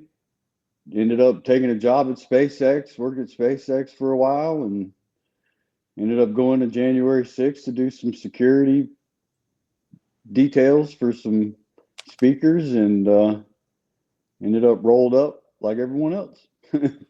You know what's crazy? Kenny? I tell people this story and they don't believe me. So I'm gonna let you, right? When the BLM riots was going on in Ferguson, did the Oath Keepers or did the Oath Keepers not show up there and protect black-owned businesses, even though they say that y'all are some violent white supremacists? Oh, yeah. Yeah, there's actually pictures of one of our guys with I think she was a bakery shop owner or some kind of like food services, where he was actually like in kit in her store, standing guard, so her store wouldn't get burned down. Hey Kenny, do me a favor. Don't put the cigarette on camera. for YouTube. For YouTube Oh, purposes. okay. All right. Yeah. Hey, They might Ken. get me. Ken, thanks What's a lot up? for stopping me. Thanks for stopping me from attacking those businesses. By the way, Jesus.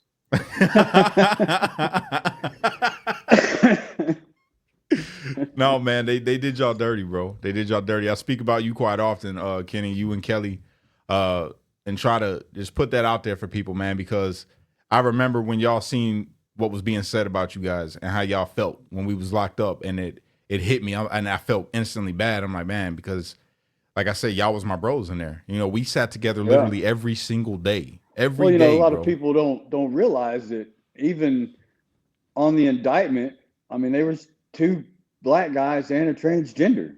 You know what I mean? But the organization is a white supremacist organization that, you know, it's just a narrative that they spun, and they've been working on that narrative.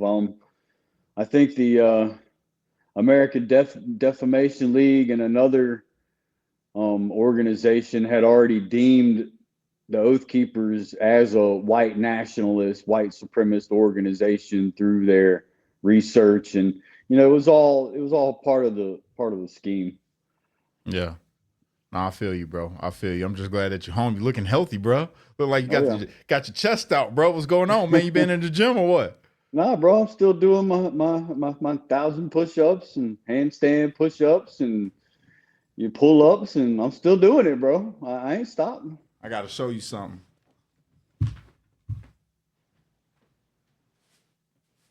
Uh-oh.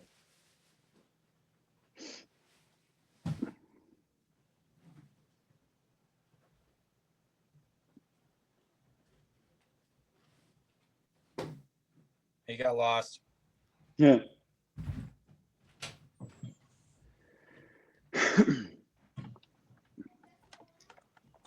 We don't get like the drum roll on your effects machine or something while you're doing like a 20-minute hide and go seek routine over there? On Pluto TV. Dude, Right, what was it's upstairs what was it in my on room. TV we used to say all the time, Tim? That was like Al Capone's vault there, Cash, where you just looked around for like an hour and then didn't Yeah, my find bad. anything. I got a ton of books, bro. I got a massive library in my house, so I got books everywhere. I think it's upstairs in my room. I got the calisthenics book, prison conditioning. Yeah, convict conditioning. Convict conditioning. Yeah, I still got my book. I got mine too. Yeah. Oh yeah. That's the book that we used, everybody. That's what we used when we was locked up to get our bodies in shape, man, because they wouldn't let us have weights. They would take our water bags. We would create water bags out of garbage bags and the clothing that they gave us. So we would take the extra clothing and put water in the bag, and we would use that for like curls and all of that. And when we just got tired. Yeah, we got tired of them taking our stuff. So we got the book. I think you were the first one to get the book, right, Kenny? Convict conditioning?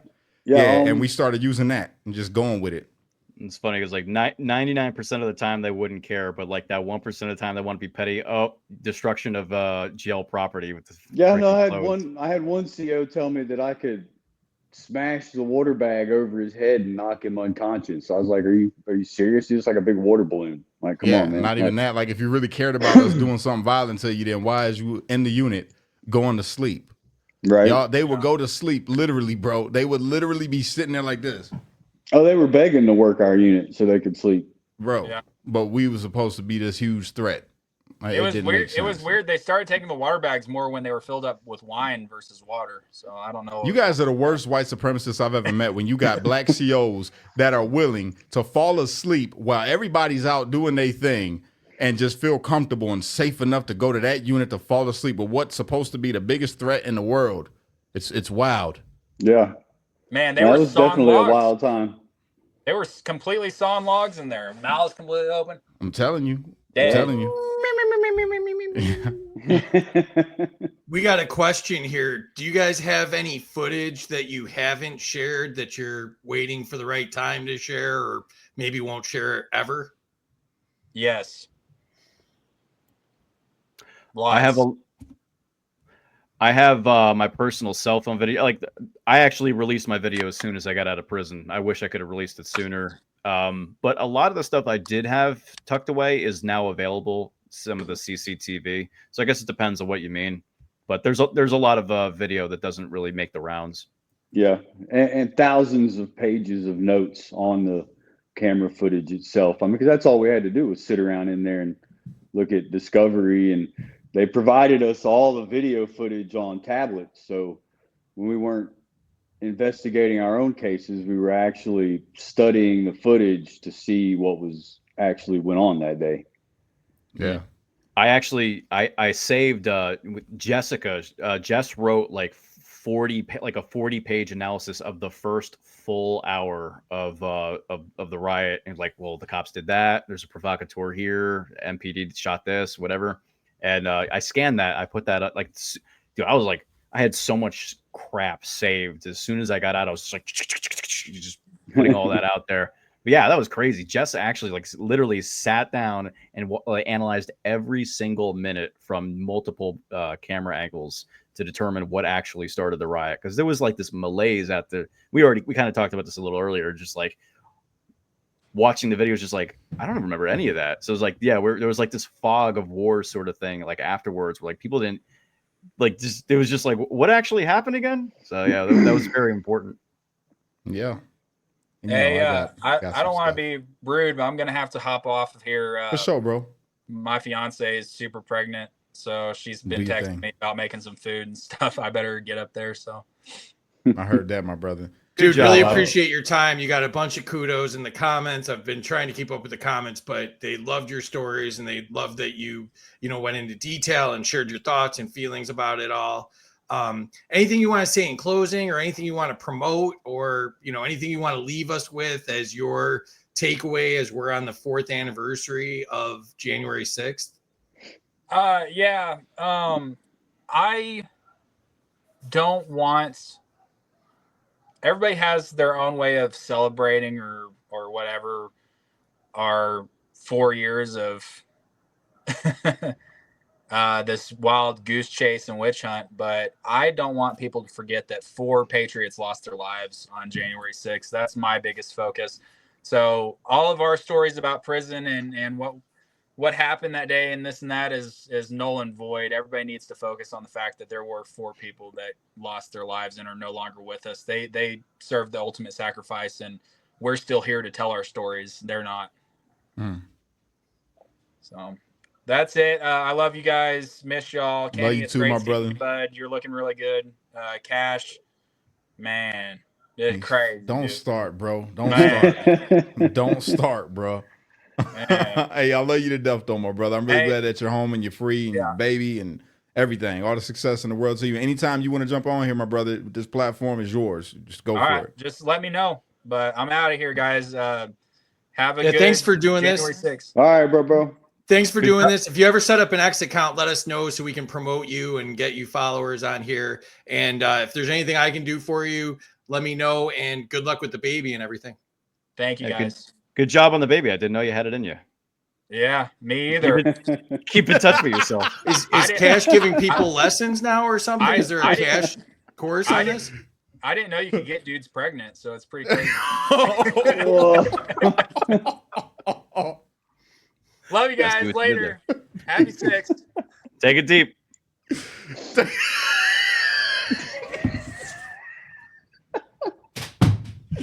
Oh, man, you got me knocking over my stuff here, bro. Hey, we used to give Bobby such a hard time when we was like that. We didn't talk about it a lot. We did. We used to give him a real hard time in there, man. Y'all have no idea. So, that's his way of, that's Bobby's way of, coping. And That's okay me and with Bobby. it. That's Bobby. Yeah. He likes a hard time. You're ridiculous. All right. That was funny, man. That was good. So, Hey, on Kenny, the real when though- did you get out? What have you been up to? How's things going for you? I got released from the BOP in February, like February 11th. I can't really remember the exact date because the date kept getting moved, and they tried to blame it on the halfway house, but then we found out that it was the case manager that kept changing the dates. So I ended up getting released from the BOP, going to a halfway house, and I was at the halfway house until mid-April. And then I came home and just kind of been trying to put life back together. What was your sentence? What were your charges? How did that all work out for you? Did you plead? Did you go to trial? Can you fill us in on that? Yeah, we went to trial. We had 9 weeks worth of trial. I mean, at the last indictment, I think they had us charged with seditious conspiracy, conspiracy to obstruct Congress, the obstruction of Congress, obstruction of a police officer. There was a whole litany of charges. I mean, there was at one point there was like 28 people on the indictment, and every person had something a little different. I think I had 6 or 7 charges. 3 charges related to the 1512, seditious conspiracy, obstruction of a police officer in the execution of his duties, destruction of government property. Went to trial, beat the seditious conspiracy charge, beat the conspiracy on the 1512, and beat the destruction of government property, and ended up getting stuck with 2 1512s, 1512 C2, and I think the other one was C1. I'm not mistaken, for deleting a text message or a chat or something stupid. And then obstruction of a police officer in the execution of his duties, because we stood in front of the cop and protected him from agitated protesters. And he did 3 FBI interviews. In the first FBI interview, he admitted that we helped him. The second FBI interview, he said, I don't quite remember. And then the third one, they come up with this whole story that we were part of the crowd agitating and saying racial remarks. And it was just part of their narrative that they painted. But there's a guy out there, Steve Baker. He's done a great job of exposing all the lies and everything that was presented during our trial. I didn't take any plea deals. I didn't even entertain the idea of taking a plea deal, because I knew in my heart that I was innocent, and I weren't going to become Judas and take a plea deal and, make up stories about other people to have them put in prison for 12, 15, 18 years. So I ended up getting sentenced to 48 months in prison. I did 38 months total time out of that. And I got 2 years of supervised release. And just so everybody knows, the officer that he protected was the big crybaby that y'all seen in the J6 select committee. Big old, the one that looks like a baby. Let me not be mean. I'm trying so hard not to be mean. The dark side. What's his name? I'm just gonna call Harry him by Dunn. his name. Dunn. Okay, so that way I'm sorry, y'all. I'm trying, but when we talk about J6, I ain't gonna lie. It makes me mad when I think about some of these things, man. But yeah, Dunn. He was the one protecting Dunn. Him and Kelly Meggs was protecting Dunn. Jess Watkins, all the Oath Keepers. They stood around this dude and protected them. And that same guy went up there and spoke crazy about them in front of the J6 Select Committee and told lies. They fabricated. That's why everybody was on the J6 community is so upset when people use the talking points of the January Select Committee, January 6th Select Committee. They were lying. They went up there and told a whole bunch of lies. And by the way, for YouTube purposes only and Facebook, none of what we said here today is true. This is all for entertainment and educational purposes only. Okay? They went up there and they fabricated stuff. They went up there and they fabricated a whole narrative and tried to push that to the public to make people look like demons, man. Yeah. And that wasn't the case. Give you an example. So one of the committee hearings that they aired right before our trial, which was about the Oath Keepers, right at the opening of the committee, they put a picture up of a gun safe that had this multicam painted AR-15 looking thing inside the gun safe. And they, look at this big automatic rifle that these Oath Keepers had. It was an airsoft gun. The FBI took the airsoft rifle and put it in the gun safe and took a picture of it, and they used it. During our trial, they tried to submit like all my airsoft stuff. They tried to use, I had these things called Thunder Bees. So they're like a little plastic container that hold a CO2 cartridge that makes a loud pop, pop noise. They tried to introduce those into evidence as explosive devices because that was the narrative they were trying to spin, that we were some kind of big spooky militia that, for one thing, I'm pretty sure like militias are volunteer fighting forces, right? You don't pay a membership fee and dues to be a part of a militia. At least I've never heard of that before.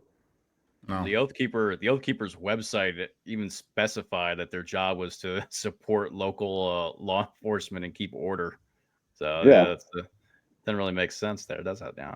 No. But they wanted to go along with that narrative that had been painted by the American Defamation League and the other think tanks. Are you talking about the Anti-Defamation League, the ADL? And what is it? The other one? Is it the ACLU? No, that's the ACLU American Civil Liberties Union. Yeah, ACLU is one of them. Oh. And the Southern Poverty Law Center has gone after you guys hard too. Yep, that's another one. The one that was actually in the news today was not only are you not supporting law enforcement, but you've infiltrated law enforcement and you're basically corrupting them and bringing them into your organization now that you've corrupted them. Yeah. They did that with there's no they said, it's the Proud Boys, the Oath Keepers, and the 3%ers. Well, there's really no group called the 3%ers, just people who call themselves that, and they have like stickers on their cars and crap like that. But when we first started getting like evidence and stuff, the Global Discovery, I was going through these reports. There was like a Capitol police officer that got he got a stern talking to because he had a 3%er sticker on his car, and they thought that somehow made him culpable as an extremist. That just goes to show you how the narratives framed how they went about this. So. You live in honestly, bro, we live in an evil time, man. An evil time with a very evil government, bro. I stand by that. Our government is so corrupt and evil, bro, to be able to try to really what it comes down to, the way I see January 6th, right? And what they really was trying to do. The whole end game for them was to try to grab more power from the people by pushing this boogeyman narrative of white supremacy is a big threat. Keep people on the edges of their seats. If you're black, be worried about these white supremacy threats. If you're a Democrat or you're a part of the alternative lifestyle, or the love who you want to love movement, you got to be fearful because these people are trying to take over the nation, and then keep people distracted on that while they slipping things through Congress and passing these bills, taking money from the American people, and passing a whole bunch of weird laws. Like people forget how the Patriot Act even got signed into laws because they made people terrified about January 6th, about September 11th. And that's exactly the style of thinking that they had with January 6th. Which is ironic because terrorism is, by definition, using fear to achieve political aims. Facts. Womp womp. Yeah. I don't know, man. Serious. Biggest terrorist organizations in the world are governments, Facts. Ruled by the G.I. Joe. Oh.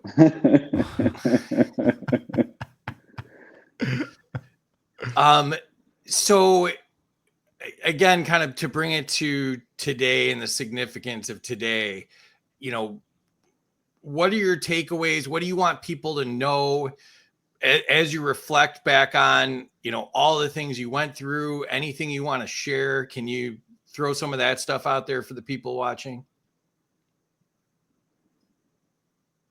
Who you talking about? Me? Anybody? Anybody. I mean, everybody knows my take. I'll leave the floor to Tim and Kenny. Y'all go right ahead. I've said it a lot since I've been here. Well, Kenny just got here, so I'll let him go first before I get on my soapbox. Right. Give a dissertation. Well, I just hope the whole situation, people can look past the narratives that were painted and see the events around January 6th is what it actually was. It was a big psyop. I mean, people don't realize that the government was trying to recruit members of the Oath Keepers prior to January 6th. As early as September, October, they were trying to recruit members of the Oath Keepers. The fact that they were inspecting and certifying the facility that they held us at, which had been condemned and closed down a month before January 6th. It's no coincidence that they ended up putting everybody in this place. They knew what they were going to do. I just hope that the future, everything comes out, because that's the only way we're going to be able to heal from this, is that, everything's got to be laid bare on the table. So everyone knows exactly what happened, no ifs, ands, or buts. And just know that, the government, they can come down on you in any way they see fit, especially when the wrong powers are in government. That's a fact. We live in a constitutional republic, and it's supposed to be by the people, for the people. Those people up there in Washington, we don't bend the knee to them. We are their employers. And, I just hope that, people come to realize that. Before we keep going with Tim, I want to address the question, and then I want to play something for you, Kenny. But the question that I want to hit on is, it says, okay, guys, a question for you. Did they force you to get the jab in jail? Were you able to decide? I would tell you right now, we weren't forced per se. It was really coercion, if you want to be real, because they told me, and being there after a long year, that I couldn't see my kids. We couldn't shave. We couldn't get haircuts. We couldn't do anything unless we got the jab, right? So none of us wanted to take it. None of us. We were all opposed to it. And me, I broke. Because I'm like, I got a lot of kids and I missed them, and I hear them crying on the phone, or, whatever's going on at the house. And I really wanted to see my baby. So they told me if I get the jab, I'll be able to see my kids. So it's been forever. And I'm like, you know what? I would love to see my kids. And before I see my kids, I'd love to get that haircut, be able to get myself lined up so they don't got to see me looking like a wolf, and I got it. After getting it, they told me you cannot see your kids because they're not 18. And I told them I had small children, and that it happened to be a lie.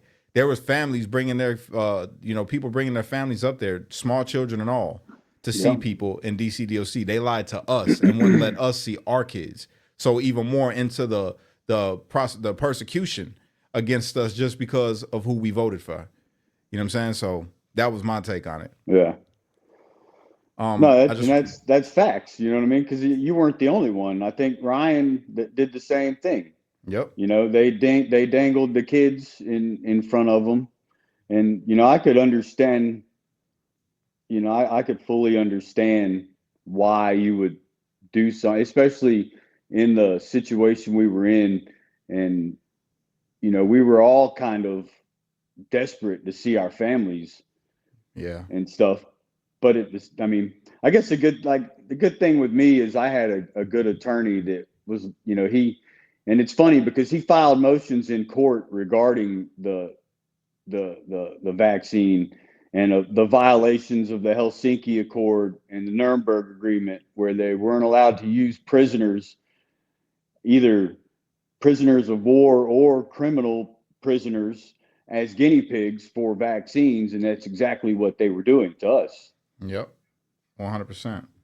Okay, so before we move forward, this is something special I would like to play for you, Kenny. So 1 second, let me hook this thing up to my Rodecaster. got that hooked up. Volume pretty decent. Let me know if you guys can hear this before we let me do a test run. If it's the Boats and Hose song from Step Brothers, I'll die. No. Can you guys hear this? And he's like pushing himself up on the bike racks because he's protesting. Yeah. And he wants to Okay, stand y'all his can hear ground. it. Okay. And all right. So now let me go ahead and play it.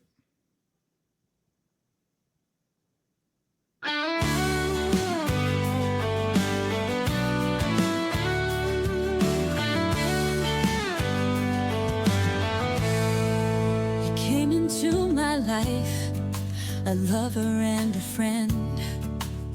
Since '09, through thick and thin, we'll transcend. With the strength of a fighter, you've carried us, never giving up, building. Oh man, hold on. We got to keep that going. police are just blasting this man. Oh my God. Bobby's still haunting Sorry. No, this gotta go. Hold on. So I just started blasting.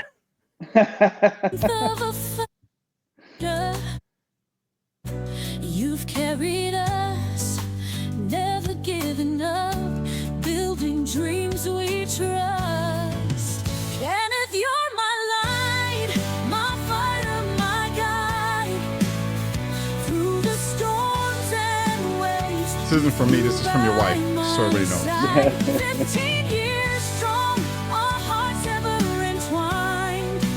Kenneth, my love, you're one of a kind.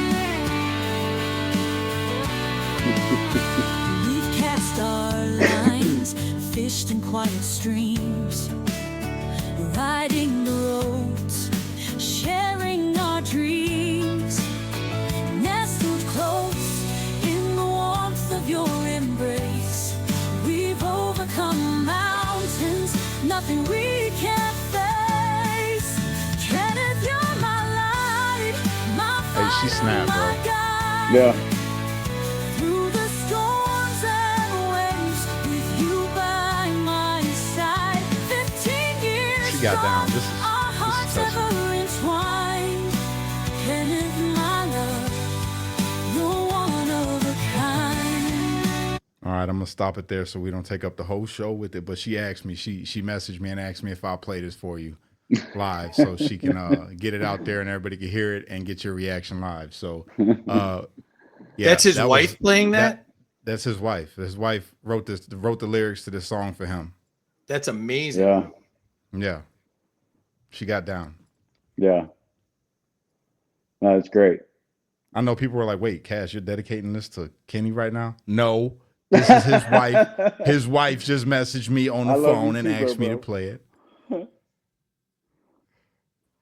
Is there a link or anything that we can post for that? If you come across it or if somebody can stick it in the comments, I would love to promote that. That's just gorgeous. That was Absolutely beautiful. gorgeous. Yeah. That was beautiful. Everything any girl writes for me is in court papers, so that was much better. All right, Tim, my bad. I didn't mean to cut you, brother. Go ahead. Do your thing. Soapbox. What was the question again? So, I think that there's a million different directions I could take this down. Kenny and Kash, they discussed like the COVID thing, but I mean, the truth is that, yeah, they treated us like guinea pigs, and yes, they deprived us of our civil liberties. But I mean, I think the deprivation of rights is the real story there, not just the COVID thing itself. Because keep in mind, they held they used the shot to hold you hostage over visitations, sometimes even visitations with your lawyer, and then also with grooming. But they also held you hostage for religious services. We just were not allowed to have religious services. We couldn't take communion, and it seems as though every civil liberty within the Bill of Rights, including the 14th Amendment, was really just held hostage. And sometimes they would do things like the COVID thing, where it was sort of like a carrot being dangled in front of a horse. But I think it was really an institutional thing. I know this was more of a lighthearted conversation for most of this, but I mean, really, we were denied religious observation. We were denied, adequate means of addressing our grievances. The grievance process was broken in that jail, was virtually non-existent. They denied us our evidence. They denied us access to our lawyers. They denied us access to our families, denied us adequate nutrition, very rarely even allowed us outside to get sunlight. The cells we were in were dilapidated and full of mold and human excrement in many cases, poor plumbing, and you could just go on and on and on. And this is on top of the solitary confinement that plagued us for the better part of a year. And so, anyway, my soapbox thing was actually going to be not so much that, but it was going to be really a warning to America. And I don't want to hijack this, but I usually do this. I say this I try to drive this main point across anytime I do a podcast or an interview, and it's that I love our justice system. As stupid as that might sound, I believe the American justice system, which is rooted in common law, which we inherited from the founding fathers, who inherited it from their ancestors. I think the common law system is actually a really great legal system compared to those around the world. It's just that the people who control the system are corrupt. Facts. And you're going to get this anywhere in the world. And it's not just because, and I agree with Kash that our government is corrupt, but America is not uniquely corrupt. And Americans are not uniquely depraved. And it's just, again, I come from an old school, fire and brimstone perspective. I think humanity in general is subject to corruption, and that's just true of all of its institutions. But, because I love the common law system, I don't want to return. I don't want an eye for an eye or a tooth for a tooth, though I do believe in justice. And I want those who, as Kenny said, I want the truth to come out. That's the only way we can reconcile things and move on. The only way to break the darkness is light. And the only way to expose lies is truth. And this is sort of a formulaic thing in my head. Maybe I'm pedantic, but it needs to be said. If we return, if we continue to do what our enemies have done to us, it's just going to spiral the republic into despotism, and it's going to destroy the very things we want to save. And so I want justice. I want those who did this to us held accountable, but I don't want revenge, and I don't want to go on a crusade like was carried out against us. I believe, like the Bible says, vengeance is mine, so says the Lord. I'm not the Lord. I want justice, and I want our institutions to just do their job, and that's where it should end. I don't want a never-ending cycle of retribution.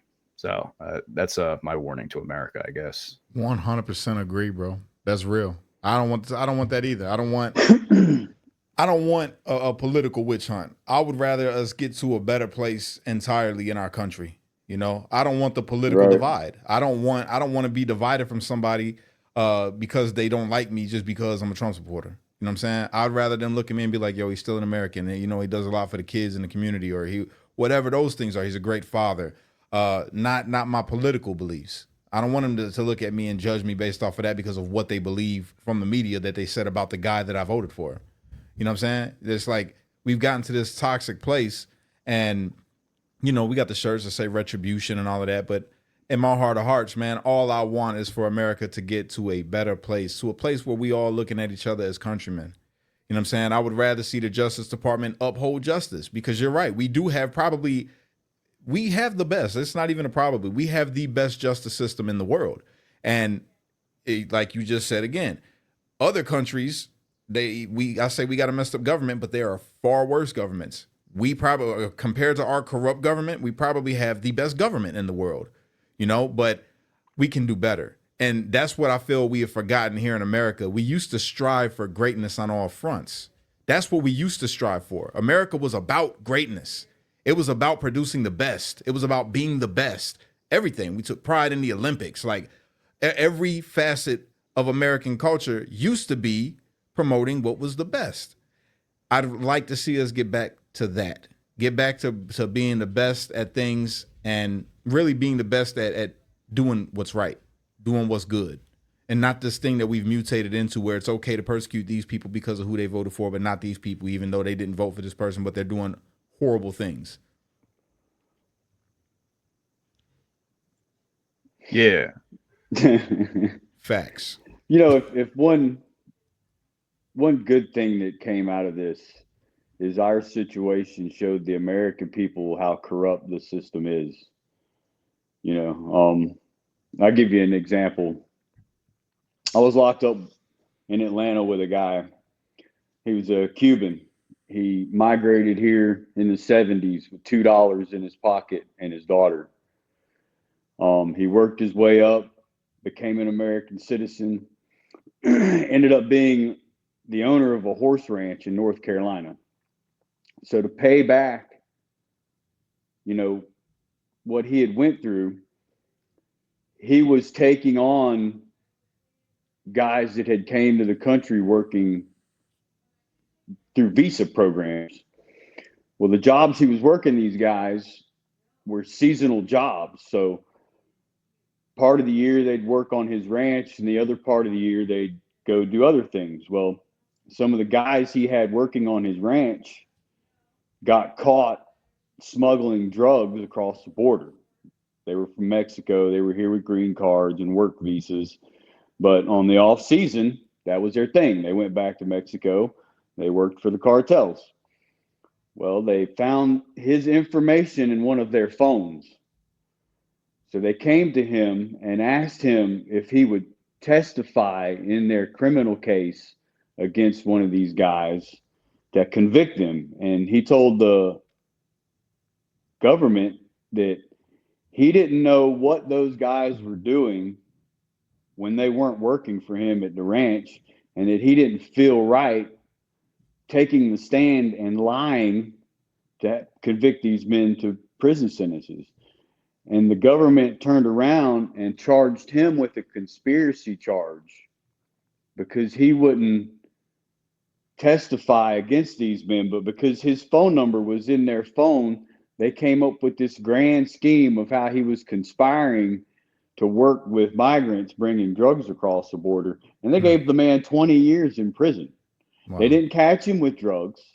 They didn't catch him with doing anything illegal. All they caught him with was, well, they didn't catch him with anything, actually. They caught the guys coming across the border. And like I said, his contact information was in their phone because those guys were working on his ranch.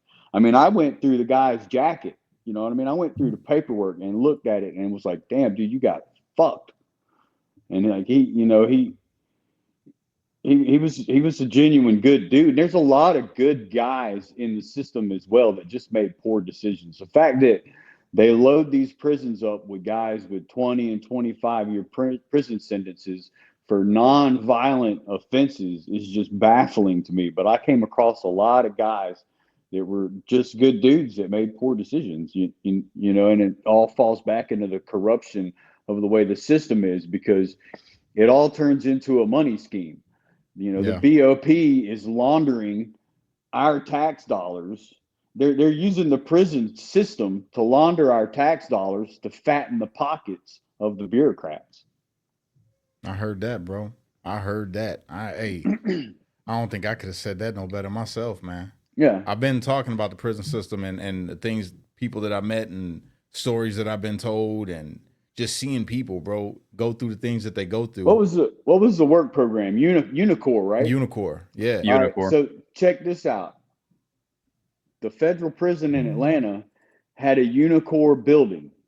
They used to make mattresses. Well, the building had been condemned and closed down.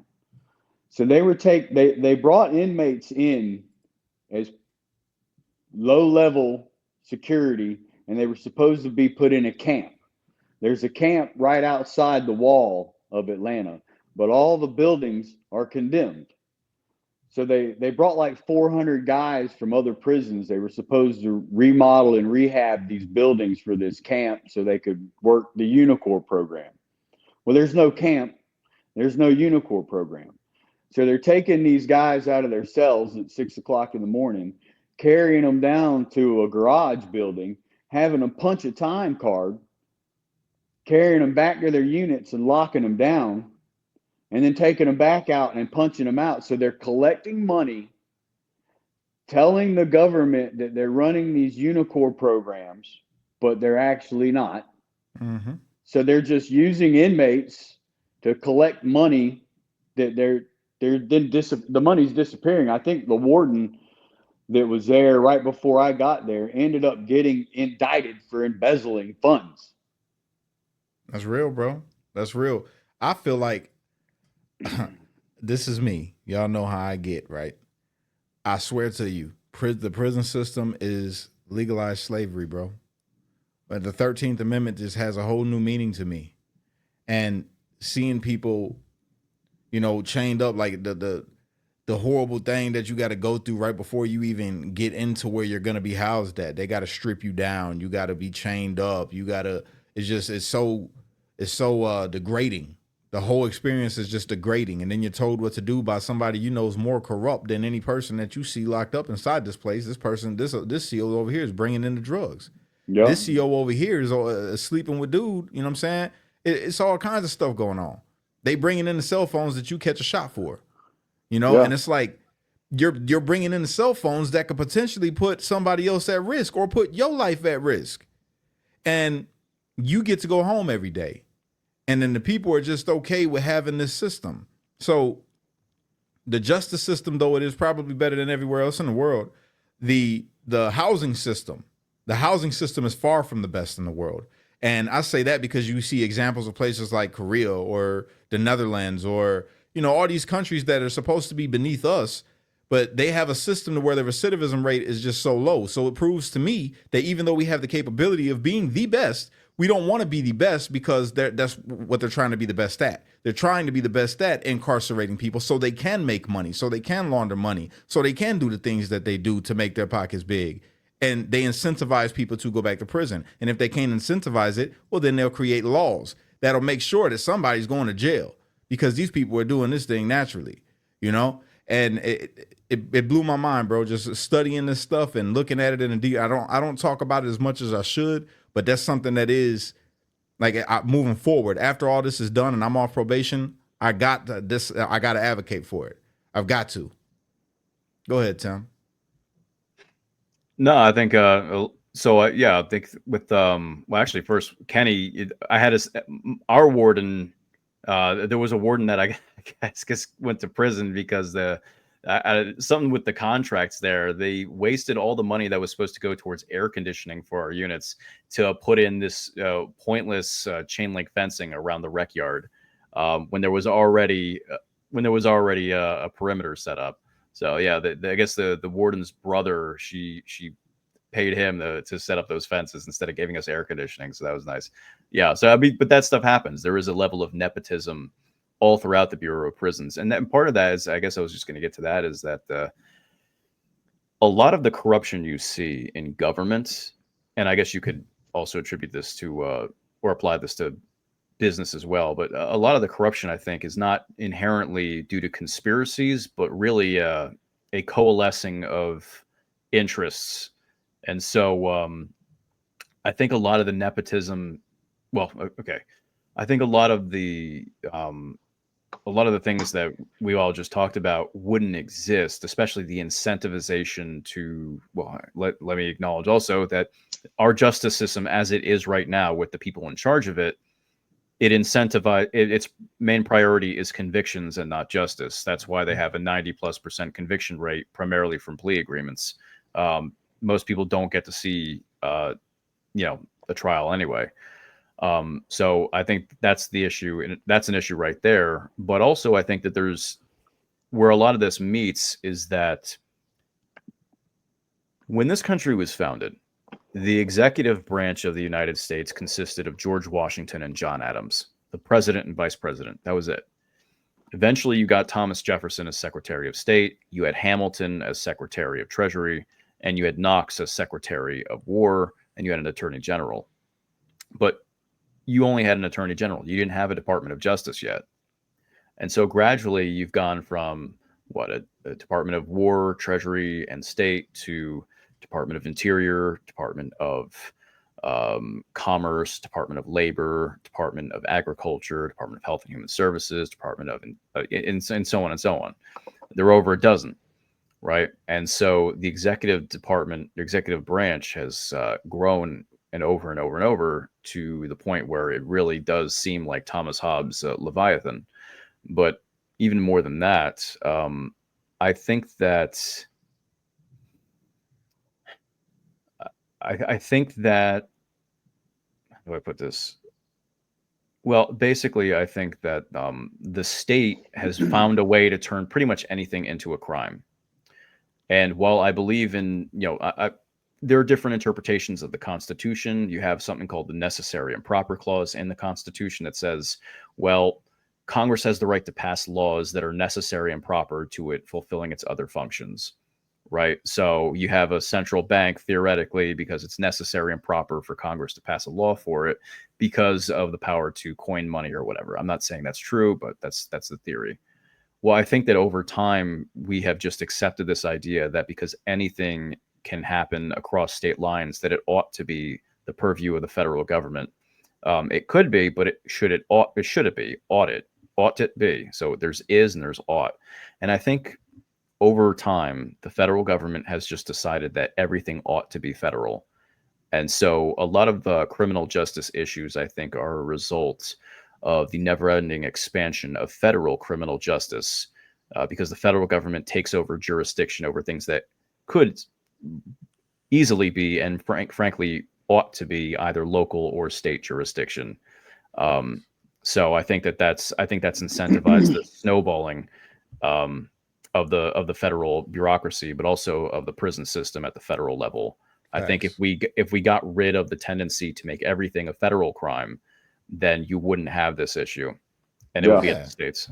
It used to be Club Fed, right? Club Fed, you used to think when you go to the feds, it's different than when you go to the state. And now people would rather go to the state than go to the feds, because the feds used to be like high profile mob. It used to be something that was just way out there, right? Now you go to Chicago, bro, you get caught with a banger, you going to the feds. You got violent criminals locked up in the feds with people with most of the people in the feds have nonviolent charges. Literally, most of the people in federal prison have nonviolent charges that I've come across. And it blows my mind. Like, what are you even doing? Why are you even here? And it's because, again, of laws that was created at a time when they were trying to make money off of people being locked up, like the RICO law. The RICO law was supposed to be for like the mob. Now the RICO law, that's what was used against the indictment that I was in. I didn't get it. I got a conspiracy. But the RICO is supposed to be for some really high profile, not low level gangs. Now they use it if you start a militia, right? You start a militia and you have a manifesto. Automatically you could be RICO'd because you have rules and guidelines and regulations. That's what they use the RICO law for now. If you have a group of people right now and you create a manifesto for a group, you don't even got to name it. You just have a manifesto. If you're going to be a part of this group, this is what we're going to go by. They can literally hit you with a RICO charge. Yeah. And that's another thing too, is that like the, one of the things about the common law system is that it's based off of precedent, right? And so, yeah, you have statutory law, but through the courts, you have precedent. And so this idea is that over time, different rulings kind of sort of evolve the justice system to keep up with the times. But we don't have that with our statutes. With our statutes, we could, there's nothing stopping Congress from repealing old laws, but that doesn't happen. And so, like with the Oath Keepers, with the seditious conspiracy charge had to do with Confederate generals or Confederate officers. The civil disorder that had to do with the Civil Obedience Act of 1968. That was about the race riots. That was about stopping civil rights protesters. But now you understand why they had to paint them as white supremacists. That's the whole reason why they needed that white supremacist narrative to be able to charge them in the first place. Like with that. The civil lawsuit that's going on with us now by the District of Columbia, they used the KKK Act to bring the civil lawsuit. That's crazy. You know what I mean? And the obstruction charge had to do with Enron. It was the Sarbanes-Oxley Act, and it was a substatute that it was created in 2003 after the Enron scandal. And so, not only are these misapplied, but they're also anachronistic. And so I think in the future we should a responsible government. Like I see conservatives, they say like, oh, for every new one law, they should repeal two. Like, I'm not saying it should be that ratio, but yeah, I think that a responsible government needs to modernize its laws. Because I don't know about you guys, when I first went to prison, I was like in a quarantine, so they just had us in this dump of a building, and I found the federal code, and I was like, oh, I'll try to educate myself about the specific statutes or whatever. And there's like 18 USCs because of the different titles of federal code. It's super huge. Yeah. Like, first off, a normal person is never going to know about half of that, so they're always going to be at risk of being a criminal. Like the justice system, one of the concepts is that an average person should be able to know what the law is. That's the first thing. The second thing is that's insane, because this just goes back into what we're talking about. This isn't about the Bureau of Prisons per se, but think about the legal legal lawyers. industry. Look at lawyers. The lawyers, we figured this out while we were locked up, bro. The lawyers don't know law. They know procedure of law, because you had us telling our lawyers statutes that they should know and codes that they should know. And all throughout prison, that's the theme. You hire a lawyer, your lawyer don't know everything. So you start studying your case and you're sending things to your lawyer like, yo, you need to look into this and see how it compares with my case. And you find out real quick that your lawyer does not know anything except how to file. Your lawyer don't know not even an eighth of what is in them codes. The proper verbiage to write a filing. Yeah, that's it. Yeah. It's insane. It's insane. But go back to like the RICO and stuff. Another charge that they use that's broad is the conspiracy charge. It's almost impossible to beat a conspiracy charge because they can go off of hearsay. You know what I mean? They don't have to prove that you did anything, but they can get like two people to say you did. Yep. That's it. Two people to say you did. That's it. And so here's an example. My cellie in Atlanta, he got caught in a state case in Florida. He was at a home that wasn't his, that got raided. He beat the case in state court, beat the case in state court. Then the feds picked him up. The feds picked it up. The guy the house he was at had already been found guilty. So the feds went to him and got him to take a plea deal on the federal charges to testify against my cellie, to say that he was a part of this grand scheme organization to sell narcotics throughout northern Florida, when it had already been proven in the state that he had nothing to do with what happened at that house. But because they brought a conspiracy charge against him, and they had this cooperating witness to verify everything, he ended up getting tanked for 10 years. I've been there, bro. I know all about that, and it's unfortunate because that's how they do it. You beat it in that. Imagine how great you feel you beat something in the state. Then the feds come. They got a 99.9 or 99.7 conviction rating, right? But this is the statistic that they don't tell you. Do you know their overturn rate? The Fed's overturn rate, I think it was something crazy like 80%. 80, how do you get a 99.7 conviction rating, but have so many of your cases be overturned later on? It lets you know that this is a scam. Y'all are rigging it. You're getting a lot of young people locked up, and then you're coercing them or threatening them, right? Under threat of duress, saying, look, either you're going to take this plea or we're going to give you this amount of years. And they're freaked out. They don't know. All they know is they got a 99% conviction rating. So then they take the plea, and then you take that plea. And what does that do? It screws your co-defendants, because now you're admitting, yep, I'm guilty. Well, that means that they're guilty because they're saying that in a conspiracy, y'all did this, not just you, y'all. And that's exactly what happened with me. Yeah. Exactly what happened with me. Yeah, well, that's like in our case. They use Facebook and Instagram. They use social media to tie the conspiracy together. They used a phone call that was made. So the Oath Keepers were going to provide security for a couple of rallies. They went to one and they were engaged by Antifa protesters. So on this phone call, they were preparing to go to another rally, and they were talking about ways to defend themselves against Antifa. Well, they used that, and they said, well, this person was on this phone call. So this phone call is the start of the conspiracy. Before January 6th was even announced, they tried to say that we were conspiring to overthrow the government in, I think it was November 9th was the phone call. And then it's funny because the guy that they ended up using to verify the phone call, which turned out to be one of the confidential human sources, he had his name changed 8 times. All 8 times he had his name changed because he had been charged with sex crimes, pled out to them, and then changed his name. He had been a member of the Oath Keepers under these names, and he had called the FBI several times on Stewart Rhodes.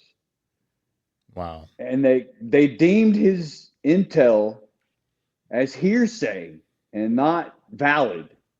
But then they turn around and use him as the corroborating witness to verify the phone call to say that was the start of a plan. It's a dirty game, bro. I'm telling you, people don't realize how screwed up it actually is. And again, not the whole justice system, because the judge's job is just to sentence you. That's the judge's job. But the people that bring the cases against you, this is why we go so hard on the Department of Justice, right? Because the people that are bringing these cases against people in the United States of America aren't bringing it to serve justice. They're bringing it because they need a conviction. Yeah. They need it because somebody somewhere got some stock in the business, in the prison business. Well, they're getting bonuses for numbers too. It's just like the program they've installed into the FBI where they get bonuses for the amount of cases they get. It's the same way with the assistant U.S. attorney's offices. You know what I mean? They get bonuses for getting cases and convictions. So my they don't public care defender about, got 10 racks just for nothing. Yeah. $10,000 because she said she represented me. Like, what? And you show up and talk to me for 15, 20 minutes. That's it. That's what the legal system is right now when it comes to you getting a public defender and you got a federal case. They come talk to you 15, 20 minutes, and you get 10 racks. There you go. It's crazy. It's crazy. Since 2007, the Supreme Court has reversed lower court decisions in approximately 71.3% of the cases it has decided. That's what I'm saying. That's insane. Insane. That's a very high number. So out of all them convictions, 71% of those convictions were false? Are you kidding me? The other interesting thing I found too is that only 2% of all federal cases go to trial, and half of those are acquittals. So, they use the lawfare technique of, forcing people into pleas by overcharging them. That's why they got such a high conviction rating. And then this is where they get you real slick at. They put in your plea agreement that you cannot appeal. The only thing you could do is file for a habeas corpus, and they not going to let that happen. They just hit you with that. Look, we'll give you this plea, and instead of you getting 1,000,000 years, we're only going to give you 100. Okay, you'll be out before your body starts to decay. And by the way, once you take this plea, you can't appeal it. That is a raw deal right there, man.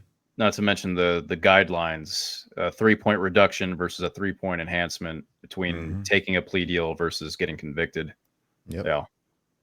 Incentive, like not for nothing, like taking responsibility if you are in fact guilty, like that. There's something to be said about, okay, maybe showing leniency or mercy, but the sheer, again, 3-point reduction versus enhancement, that's a 6-point difference. Is it justice where if you are in fact guilty of the crime, that it should be a 6-point difference depending on whether or not you put the government to its burden? Right. I really don't think so. That's practicing your rights to force them to prove. Yeah. And the sadder part about it is how many people are actually incarcerated right now simply because they were scared not to take it to trial and they were innocent. and they took the plea deal because they knew if they didn't, they're gonna get at least double the time that they got. How messed up is that? So when you hear brothers that is in prison and they say, "Man, I ain't even do this, bro. I'm innocent." And I know it's the thing that people say, "Oh yeah, everybody's innocent. Everybody say that they innocent." No, there are brothers that are literally in there and they are innocent. They didn't do it. Don't believe. Look at the overturned rating. Look at the appeal rate. Look at how many people went on an appeal to show that they were wrongly convicted. You know, the messed up thing is a lot of those people, I'm just like spitballing here. I would imagine a lot of those guys, I'd say a lot of those guys probably only figured out how to deal with the system once they were in it. Once they were in it, they realized, yo, they violated this right. They did this with, I don't know, ineffective assistant, kind of whatever the case may be. And yeah, then they finally made their way. But it obviously, when you get convicted, maybe some people get, you know, bond or whatever, but for the most part, you got to go to prison before you can get out of prison. And that's just an unfortunate reality. But again, the lawyers and especially the public defenders, they have an incentive not to help you, but also the prosecutors have an incentive to withhold any exculpatory evidence. Even though we know it as a Brady violation, the average person who gets picked up probably doesn't even know the concepts. And even if they did, it doesn't mean that they they have the pull to force prosecutors to provide things that would be beneficial. So yeah, there's just a system that there are too many incentives to be dishonest, and that's got to go. I agree, bro. I agree. Kash and I did a show in November about the justice system and, you know, a lot of the problems that we found statistically that we could prove in the justice system. So if anybody's interested in that, and we found some crazy facts about, you know, how many people are held in jail because they couldn't afford bond of under $1,000. And, you know, the average, time people are held incarcerated because they couldn't make that bail is like a year. And in the J6er's case, I think it was over 18 months. And then the whole race thing, when they throw the black stigma, like black people are criminals because of the high crime rate, right? But what they don't tell you is the overturn rate. What was it? It was like 57% free, something like that.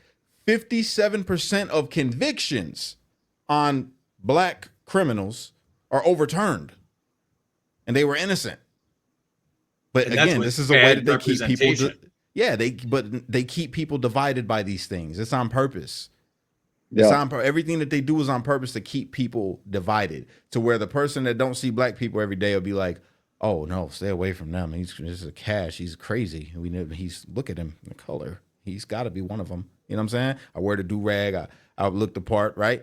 And then on the flip side of that, it makes black people that are incarcerated by white COs look at white people and be like, "Man, these white people locked me up, man, and they took away my life, and I was innocent." And da da da da. And you go to a system where it's segregated by race and gang, so you're learning racism. They send you in here, and everybody learns racism real quick. You're gonna learn racism real quick. You're gonna learn. Now you have this PTSD inside of you. You have these memories, and you're like, this system is against me. So people wonder where that stigma comes from when black people are like, "Bro, the system's rigged against me." It comes from people who have made it out that system. Over half of the black people that have been incarcerated get released because they were innocent. What do you think they're telling people when they go back to the community? It's like, and people don't see this. This is why I say they were indoctrinating inmates in Atlanta into Marxism. Like they were teaching it in the education department.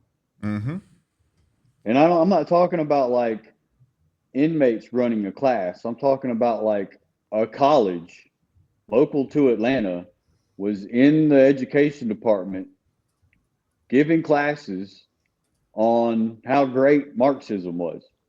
And I mean, I was walking by one day. I think I was going down to the barber shop, or I was doing something. And I look over on the whiteboard and I see Karl Marx, and I see a whole bunch of stuff written under it. So I was like, you know what? I'm going to step in here just out of curiosity to see what's going on. So I slid in, and sat down for about 10 minutes, and it was indoctrination. And I mean, you know, some of those guys, they were highly educated and they were just taking that class to get their credits, but a lot of those guys aren't, and they're teaching these guys, you know, it turns into recidivism, you know what I mean? Yep. Because these guys go out into the community and they automatically think that what they were taught in this educational department where they were locked up at is the way things should be. So they start acting a certain way. They totally throw, you know, their lives away because they've been indoctrinated in these beliefs. I'd say, and you know, you're right about the division. So I go to the chaplain first week I'm in Atlanta. I go down to the chapel. I go in the chaplain's office. I walk in there, chest out, head up high, and started talking to him, trying to get a Bible and get some other things. And the guy looks at me and he goes, "What are you, some kind of shot caller?" And I said, "No, I'm just a guy trying to get a Bible and stuff." And so he asked me for my ID card. So he grabs my ID card and scans it, and he looks at it. And he looks back up at me and he goes, "Oh, you're one of those guys." And I go, "Excuse me?" And he's like, "Oh, you one of them white supremacist motherfuckers, ain't you?" And I said, "Sorry?" Say that again. And he goes, I know your type. I'm looking at your sheet right now. You one of them oath keepers. You're a white supremacist. Like, how you feel?" He just went into this whole thing, and it was him and another CO that were there, and they were totally on the like white supremacist, white nationalists. Like, I think the day before, I don't know if you remember, there was a fight, I think in Alabama on a boat ramp. It was like a river boat or a boat ramp. It was a bunch of black people, some white people. They tried to make a whole race thing out of it, but it fell out of the news pretty quick. But the dude says to me, he's like, "Man, call you people over in Alabama. Tell them to stop attacking our folks." I was like, "Man, what are you fucking talking about? Like, you're a chaplain. Mm-hmm. Like, you're not supposed to be acting this way." But Kenny, please, Kenny, get on your racist hotline and tell them to stop. All right? Right. yeah, exactly. Well, I feel you. to caveat on that, during one of his sermons, he tells the guys in the sermon about a new white nationalist on the yard that they should be looking out for. Wow. Yeah. But what's funny is I was like my cellie was he was in the chapel when that happened. So he grabbed a few of those guys and brought them to the cell and was like, "This is who the chaplain's talking about." And we sat and talked, hung out, broke bread. And eventually I'm walking the yard with these guys. I'm working out with these guys. And they're all like, "Man, you ain't what this dude's saying you are." And I was like, "Yeah, because the guy's not a chaplain. He's got that title because he gets paid a little bit more money." Mm-hmm. You know, that's crazy, Kenny, how that worked out. Because if America could grasp that, yeah, I know what these people are saying that are employed over me. These people aren't here for me, right? They're not here for me. They're here to control, to make some money. And on a scale of all of America, if America could grasp that, like, look, these people that sit behind these podiums, and these people that sit in the Congress, and these people that sit behind the desk and tell you the news, they're not for you. They're not for you. We all live together. America, we all live together. So regardless, when the BLM riots happened, they telling me all the white police officers is killing people. You fall into it for a second because it's a trigger for black people. When you hear anything about racism, white cop kills black guy, we fall into this thing, and it's like, hold on, wait a minute. And it's not until you go outside your door and you see the people that look like the people on the TV that did the wrong, and you actually talk to them, and then you hear them or they hear you, and you're like, oh, that's not true. Same thing with white people. You know what I've heard a lot my whole life? Oh, you're not like them. You know, what does that mean? I'm not like them. I know what they mean, but they don't know what they're saying. You get what I'm saying? Yeah. I'm not them. I'm just a regular American person. Don't judge me based off of what you heard or what you've seen from somebody else just because I look like that. Oh, not Martha. me. Martha, You know? he's one of the good ones, Martha. Right, exactly. That's the thing. But hearing you talk about that makes me think about when we were in DC DOC and I first went to go get the haircut. And they let the barbers that were on the other side of the jail cut my hair. And I had a conversation with the barber Johnson, and they were asking me what I was there for. I told them the conspiracy and January 6th. They said, "Oh, you in the January? You with all them white supremacists?" And I'm like, "Bro, they not white supremacists, bro." They say, "Hell, they not." I watched the news, and that's what they were telling me. I said, "No, bro, they're not white supremacists." And he go, "Bro, it don't matter if they're not white supremacists or not. You shouldn't even be over there with them. You should see if you should be over there with us because you black. You not one of them. You." And I'm like, "Brother, I got more in common with them than anybody that I've met in this jail yet, other than if you looking at skin color. You know what I'm saying? We have the same style of thinking for the most part about what we want for this country." And then I start talking to them about law. And then I remember everybody was feeling everything I was saying. They're like, "Bro, you kicking some knowledge. That's facts. Everything you saying is real." But the barber was so upset. He go, "All right, just wait till you get to that yard. You're going to find out how it really is. These white, they don't care about you, man. They don't care about none of us. You're going to see when it come down to it, if y'all going to the same yard, they're going to put that knife in you." And then I'm like, "No." And I told him, he said, "Watch, you'll see when you get there, you going to maybe have to do something to one of them." And I'm like, "Listen," and I stood on this. I say, when I get to where I'm going, I promise you this, I'll never go back to being the person that I was as far as being a gangbanger. And I'll never become a racist. You're never going to see it. I don't care what yard they put me in. I'll spend my time in the hole if I got to. You're never going to get me to be something I'm not. No one will ever get me to be something I'm not. The feds couldn't get me to be something I'm not. You know, so I think about that conversation and how his mom was already ingrained that he's done years. He was just getting out. He just came back from federal prison and he was housed in DC about to get back out into the world, which I hope that he's successful out there. And I hope his mind might have changed being out in the real world. But hearing the way that he that he thought and wanted me to think because of the experience that he just had. It wasn't necessarily against me or against y'all. It was because he just came from a yard where now I know that was a reality of what he said. It just wasn't my reality. I chose something different. And I feel for that brother. And I feel for a lot of brothers that had to go through them systems, and he was there for a long time before it got a little bit better than what it was. It used to be worse. I'm sure y'all have heard the stories about what it used to be like in there, about how things used to go before like body cameras or surveillance cameras was put up in there, and the things that were happening. And it's just like, dang, because that is a reality. They teach racism. They teach racism in prison. They want you to learn that and take it back out into the world and be that angry person and think a certain way about somebody based off of their color.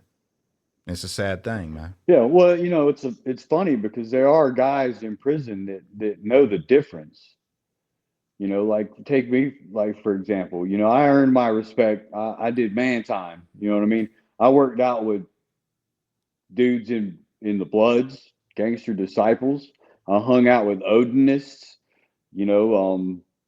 straight edge guys, the independent crews, like what Bobby was talking about. I didn't get involved in the politics because once you got involved in the politics, that's when the racial divide starts occurring. You know what I mean? Like the guy I'm working out with, if I go stand in the huddle, I got to stand with the white dudes. I can't go over there and talk to him because then that makes his people think there's something going on with him. And then he's in trouble. You know what I mean? So, but looking at that, though, I was kind of lucky because they tried to drag me in and the guys would say, "No, hey, no, he's not, like, we're criminals. This is what we do." Facts. He is not a criminal. He is a political prisoner. I heard that multiple times on my life, multiple different situations. Like, it was kind of a good thing because I had guys grab me like, "Hey, you need to come with me. We got to go pull up over here on this meeting and da da da da da." And then one of the speakers for one of the other cars would come over and say, "Nah, he ain't going. This ain't his life. He ain't about that. You see this man? He's doing man time. He got a clean jacket. He don't fuck with nobody. Let him be him." You got lucky, bro. A lot of brothers, they don't get that when they go in there. You got people that was around you looking out for you. You was in a medium, right? Well, they're medium low. Yeah, medium low. Okay. See, it depending on where you go, it's like it's unavoidable. Medium low, you had it. That was sweet. That's really good.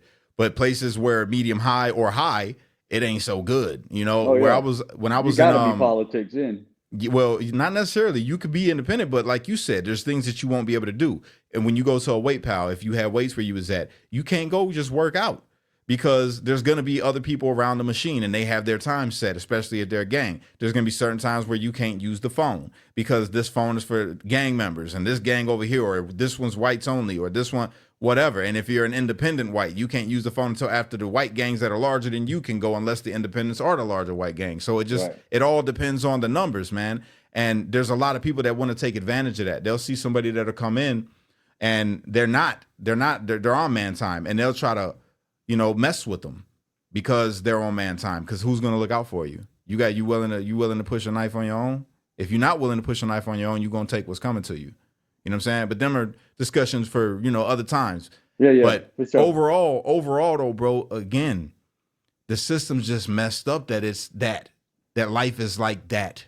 You know what I'm saying? For people, for you, for Tim, whatever you had to go through up in there. What I was getting at though is I had several I had several black friends, and it was funny because most of them were educated, and they knew the difference between racism and community.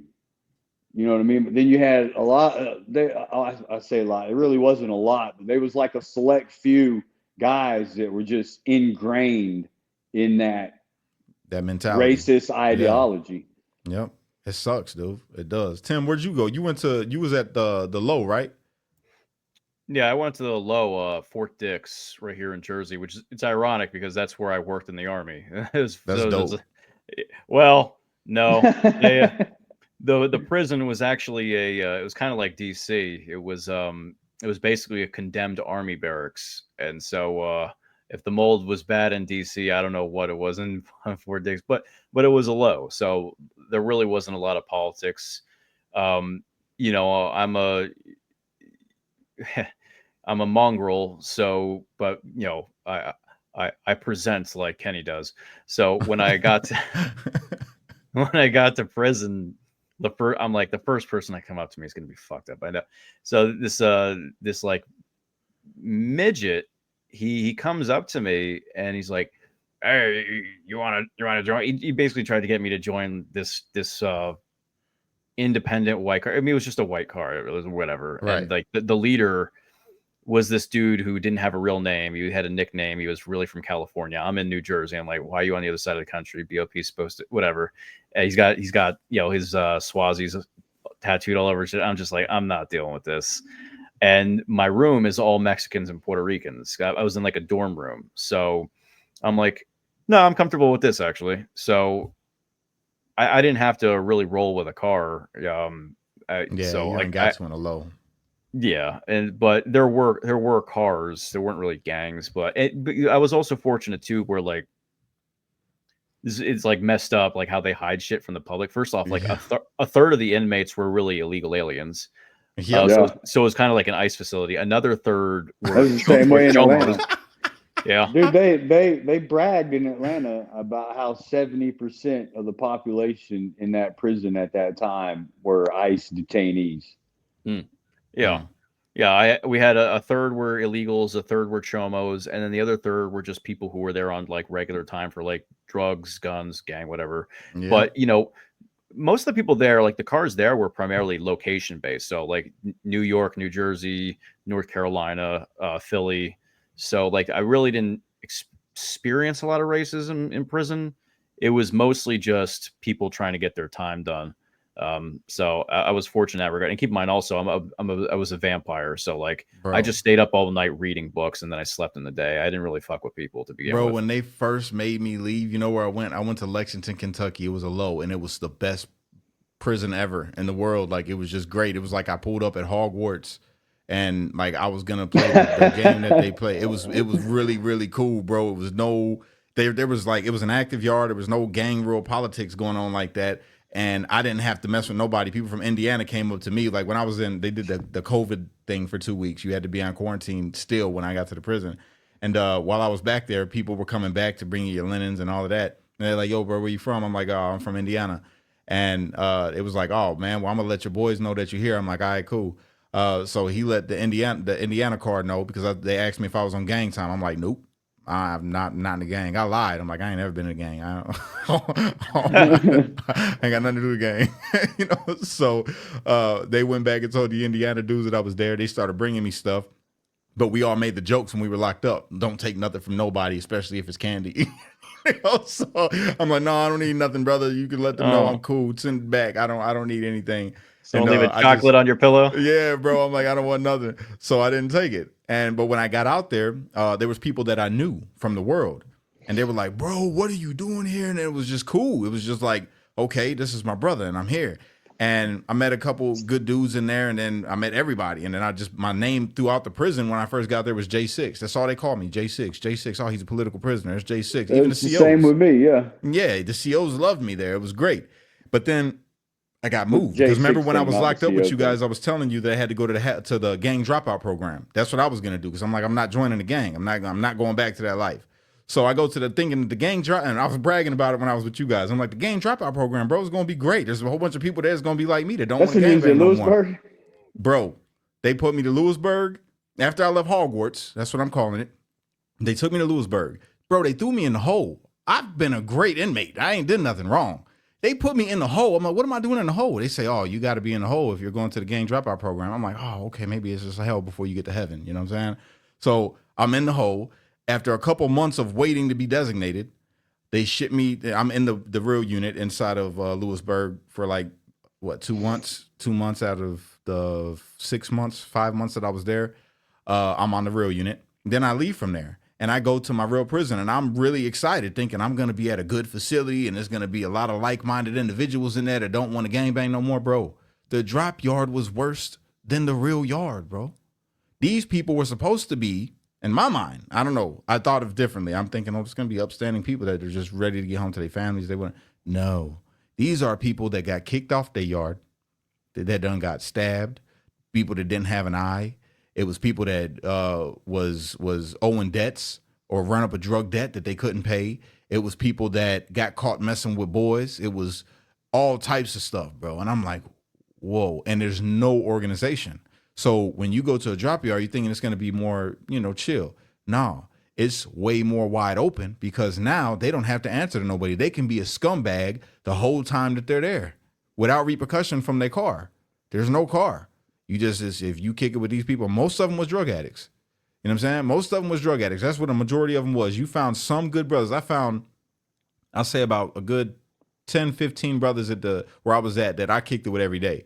That were real for real, like on my time. They're like, yo, we just trying to get home, bro. We ain't on none of that. We working out. We don't do drugs. We don't do none of that. We stay away from all the BS. We sat at our own table. We had our own table. Like we don't do that. It was still segregated by race though. That's what they went back to there. It was straight race. So blacks sat with blacks. The blacks and the Puerto Ricans sat together. The whites sat with the whites. The Mexicans sat with the Mexicans. And the kitty diddlers couldn't have a TV. They weren't allowed a TV. And that caused problems. Like they was always beating up the kitty diddlers. And yeah, it was crazy because people getting, I was there with Derek Chauvin. He got stabbed up. You know what I'm saying? I was there when another dude lost, and it was just like, bro, you cannot do this on a regular yard. You can't just go up and start a conflict with somebody and there's not going to be no repercussions. No repercussions there. Do what you want. You want to whoop somebody? Go ahead. You want to stab somebody? You can go for it. Nobody's going to do nothing to you. You're just going to go to the hole. And then some dudes, you know what a check-in is. So yeah. Dude wanted to go to the hole because he owed a debt. All right. He's going to take that. He's going to take that knife and he's going to go and stab the first person that he can, just so he can get taken off the unit and hopefully get redesignated to another yard. So he don't got to pay this debt. And that's what a lot of them dudes were there for in the first place. So you're just around a bunch of stab happy drug addicts. Did y'all have the? Forget. Go ahead. I was gonna say, like, for y'all, what was it for like where I was at? It was like deuce heads. Everybody was on deuce or K2. Like it was like, everything where I was at, bro. We were needles and all types of stuff. I'm talking. They be wheeling in drones as big as cars that had fucking like malfunctioned, dropping packages on the yard. I'm telling you, bro. It was crazy. Like there was dudes shooting up, falling out, nodding out in the cell. One funny story, and then I'll cut it out because we talked about the bad. So let me tell you something funny. When I was in the low in Lexington, there was this old dude from West Virginia, right? Or from Virginia. No, West Virginia. Old guy. Tall black dude with dreads. Came off as just this nice guy, right? And there was a whole bunch of dudes floating around that facility. It's a little young Mexican kid, man. One of the paisas. He was doing deuce a lot. So he ended up in his room. And in Lexington, there's no locks on the doors. We had cells instead of a dorm. We had cells, but no locks on the doors. You could just walk in and out of your cell whenever you wanted. It was great. It was literally, I felt like I was in a college dorm. And the dude walks by this dude's cell. We all standing in the hallway chopping it up. He walks past the dude's cell and he stops and he looks back. And he stands there. He gives him this look. I come walking up just to make sure he don't try to do nothing to the little Mexican dude, bro. So I go walking up. He go, hey, man, somebody better get this youngin', man. He over here messed up on that dude. Somebody gonna get his butt. I said, what? That's what's on your mind right now? I'm thinking he's gonna try to, maybe ruin his cell and rob him or something. No, he was on booty time. And I'm like, okay. Okay. So yeah, we had to wake the little dude up. It was crazy. He's a booty warrior. The dude from Boondocks. A man's butt. Exactly. That guy. I was like, like, you, yo. and he I blew my want mind after that. And he had the store too. That was the dude that had the store. So we were all buying stuff from him after that. It's like, no, we can't mess with him, bro. He got other things on his mind. He been down for a long time too. Yeah. And he just got there like a month ago when he got from a medium. He worked his way down to the low. He's like, we can't mess with this dude. We can do this the easy way or the hard way. Well, Choice is yours. The choice is yours. I still remember me and Kelly walking out to the yard at Lewisburg, and we hear, Kenny, and me and fucking Megs were just kind of like looking around, like, what the fuck is that? And Kenny, we look over, man, and there's like like half a window, like dirt level, and it's Kash. Yeah. Yep, that was me. I was like, excited, man. Kash. I was so excited to see y'all, bro. You have no idea. I was stuck in the hole. I ain't talked to nobody. I'm like, man, couldn't get mail, couldn't get nothing going on. When Trump first said he was going to pardon us, we were at Lewisburg. So the next morning, we're walking out to go to the yard, and the unit that was over the shoe where you were at, we're walking out, and all you hear is, he's gonna pardon you. And like all these dudes just start yelling and screaming and beating on the windows. And it was like, wow, this is fucking nuts. Yeah, man. It was good. It was good, bro. Yeah. Happy I got J6, a golden guys. ticket. I wanted to ask about that. Did you guys see the news? I think it was today that Trump is going to, pardon or give clemency to 1,500 plus. I heard that. Yeah, I heard that. I had Any seen reaction to that?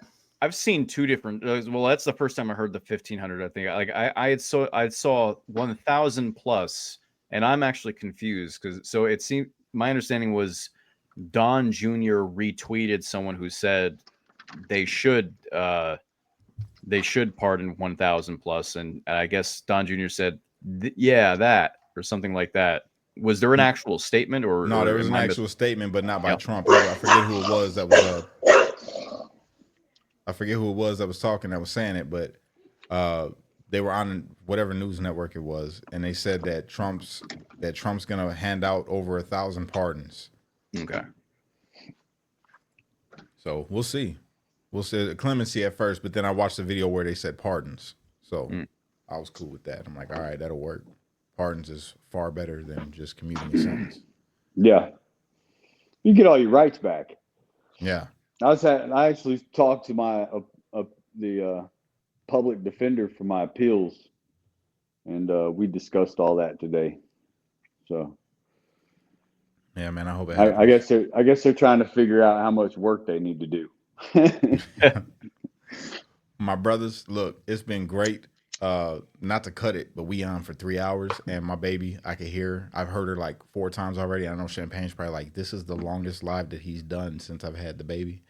But this is great. I would love for you guys to come on more, man, and just talk be here. You know, this is good. This is the vibe right here, bro.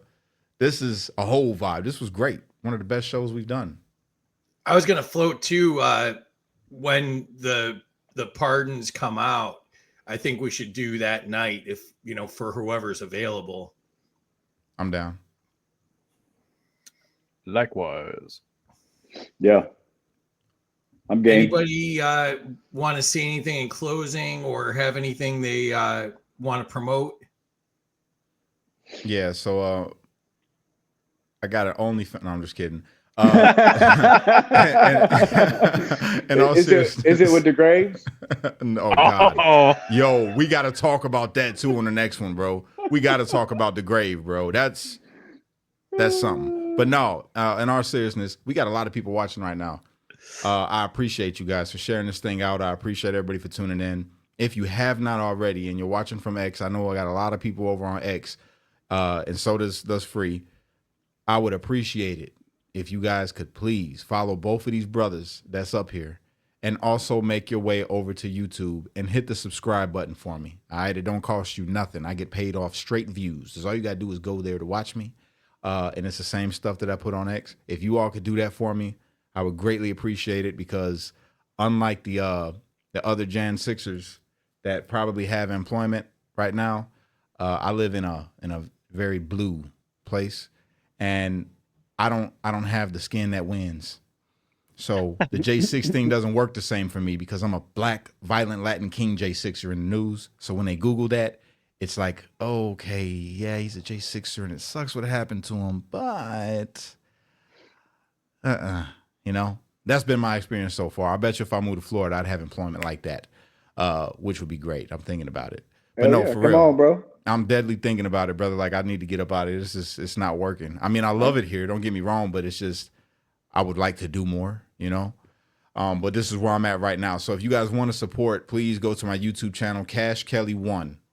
Kash Lee Kelly on X, Kash Lee Kelly 1 on X. But my YouTube channel is Kash Kelly 1. Please go there and hit that subscribe button and like this video. All right, that's what I ask. That's my X account. Yeah. So that's I'm it. struggling, man. You got so many different things, man. This is. I know. I need to make them all one, but it's all these different pseudonyms for you. Yeah. I'm looking. Terry's got it somewhere. If you see it, would you just stick it up on the screen? I'm discombobulated. Tim, you working on a rom-com or anything that we need to know about, or only when the lights are off. No rom-com. Come on, you're a comedian. You could at least give me a charity laugh there, Yeah, I not quite. Maybe I'll stage a hopium den after Trump gets inaugurated. I'm down. Yeah, that'd be great. I'm down, bro. Yeah. I don't know what else. I don't know what to say in closing. You can follow me on X, Lewis of Monmouth. I try to post on all the different things, the Getter and the other things. It's all Lewis of Monmouth, but I don't update any of them because I'm a bum. And I upload all my interviews on YouTube. It's not Lewis of Monmouth on there for some reason. I think it's because I'm stupid. Tim Hale J6 or J6 Tim Hale, one of those things, you can find it. I don't know what else to say. Thanks for having me on. It was great to reconnect and do this face to face instead of just over the phone. Yeah. Screw the probation department. Not that they're relevant anymore. Screw the Department of Justice. And I like eggs. I don't know about you guys, but I don't want to be controversial. But thanks for having me. You're really funny, and I had already floated this idea to Kash earlier, but I want to do the game show. I want to do a J6 edition, so we'll be reaching out about that. So if you haven't seen the game show, you'll go viral, bro. If you have Tim on that show, I promise you, I'm creating viral clips out of it because he's going. Bro, it's going to be fun. We've got a 50-50 chance that you still don't know the rules next time, Kash, too. It doesn't matter. I'm not telling him the rules. I'm just going to let him go into it like I did, Rules are made to be invented. Oh, you'll like it then because that's exactly what it is. I think there will are win. no rules. Honest to God, I think he'll win, bro. I don't think they can handle him. Is the pizza for you and me? Squidward! Yeah. Kenny, We gotta have anything them you all. want to throw out there as we close up here? No, thank you guys for having me. Unfortunately, Angels at this Patriot time, Battalion. Angels Patriot Battalion. yeah. There is no social media for me. You can check out angelspatriotbattle.org. If you want to learn more about me, my story, you can also check out The Blaze. They've done extensive investigative journalism on my trial and my case. That's about it, man. Thanks for having me. And again, check out Angels Patriot Battle. Get you some J6 gear. Everybody go check it out. She got some really dope gear on there. Straight up. Go check her out. Support this brother. She makes patches, hats, Yeah. custom made to order stuff. So whatever your heart desires, And the banana make sure we hammocks. throw that in The the banana link. hammocks are very affordable too. Only used once. Touche. I think from the internet they're worth more if they're used. Oh yeah, that's right. It depends on who used them. This is good, man. This is Oh, great. I love DeGrave. this. Yeah, for real, dog. Yeah, hey, he's out. He's got a page. I didn't know that. I just seen it yesterday. Yeah, he already blocked me. It's I ain't said nothing. I was just like, hey, dude, do what you do, bro. I seen you guys had a little spat on your page. I was like, oh, it's going down over here. I liked your comments and Scott's comments, and just let the rest be. Everybody, if you're interested in learning about that, just go to Tim's page and just go through it. That's all I'm gonna say. Just go through it. It's a good time. Yeah, man. But Free, thanks for hosting this, my bro. Yeah, this was awesome. I really enjoyed it. Thanks for doing this. Thanks for going the distance, Tim. Thanks for jumping in, Kenny. This was really, this was the best information I've seen available. So this was really good. And appreciate you guys being willing to share, what was, such an awful experience. I'm glad you guys got the friendships and, the growth that you got out of it, but obviously it was just an overall absolutely terrible situation with, lawfare unseen in our lifetimes. And, I can't imagine having to go through that. It's just, I don't think people realize how awful it is.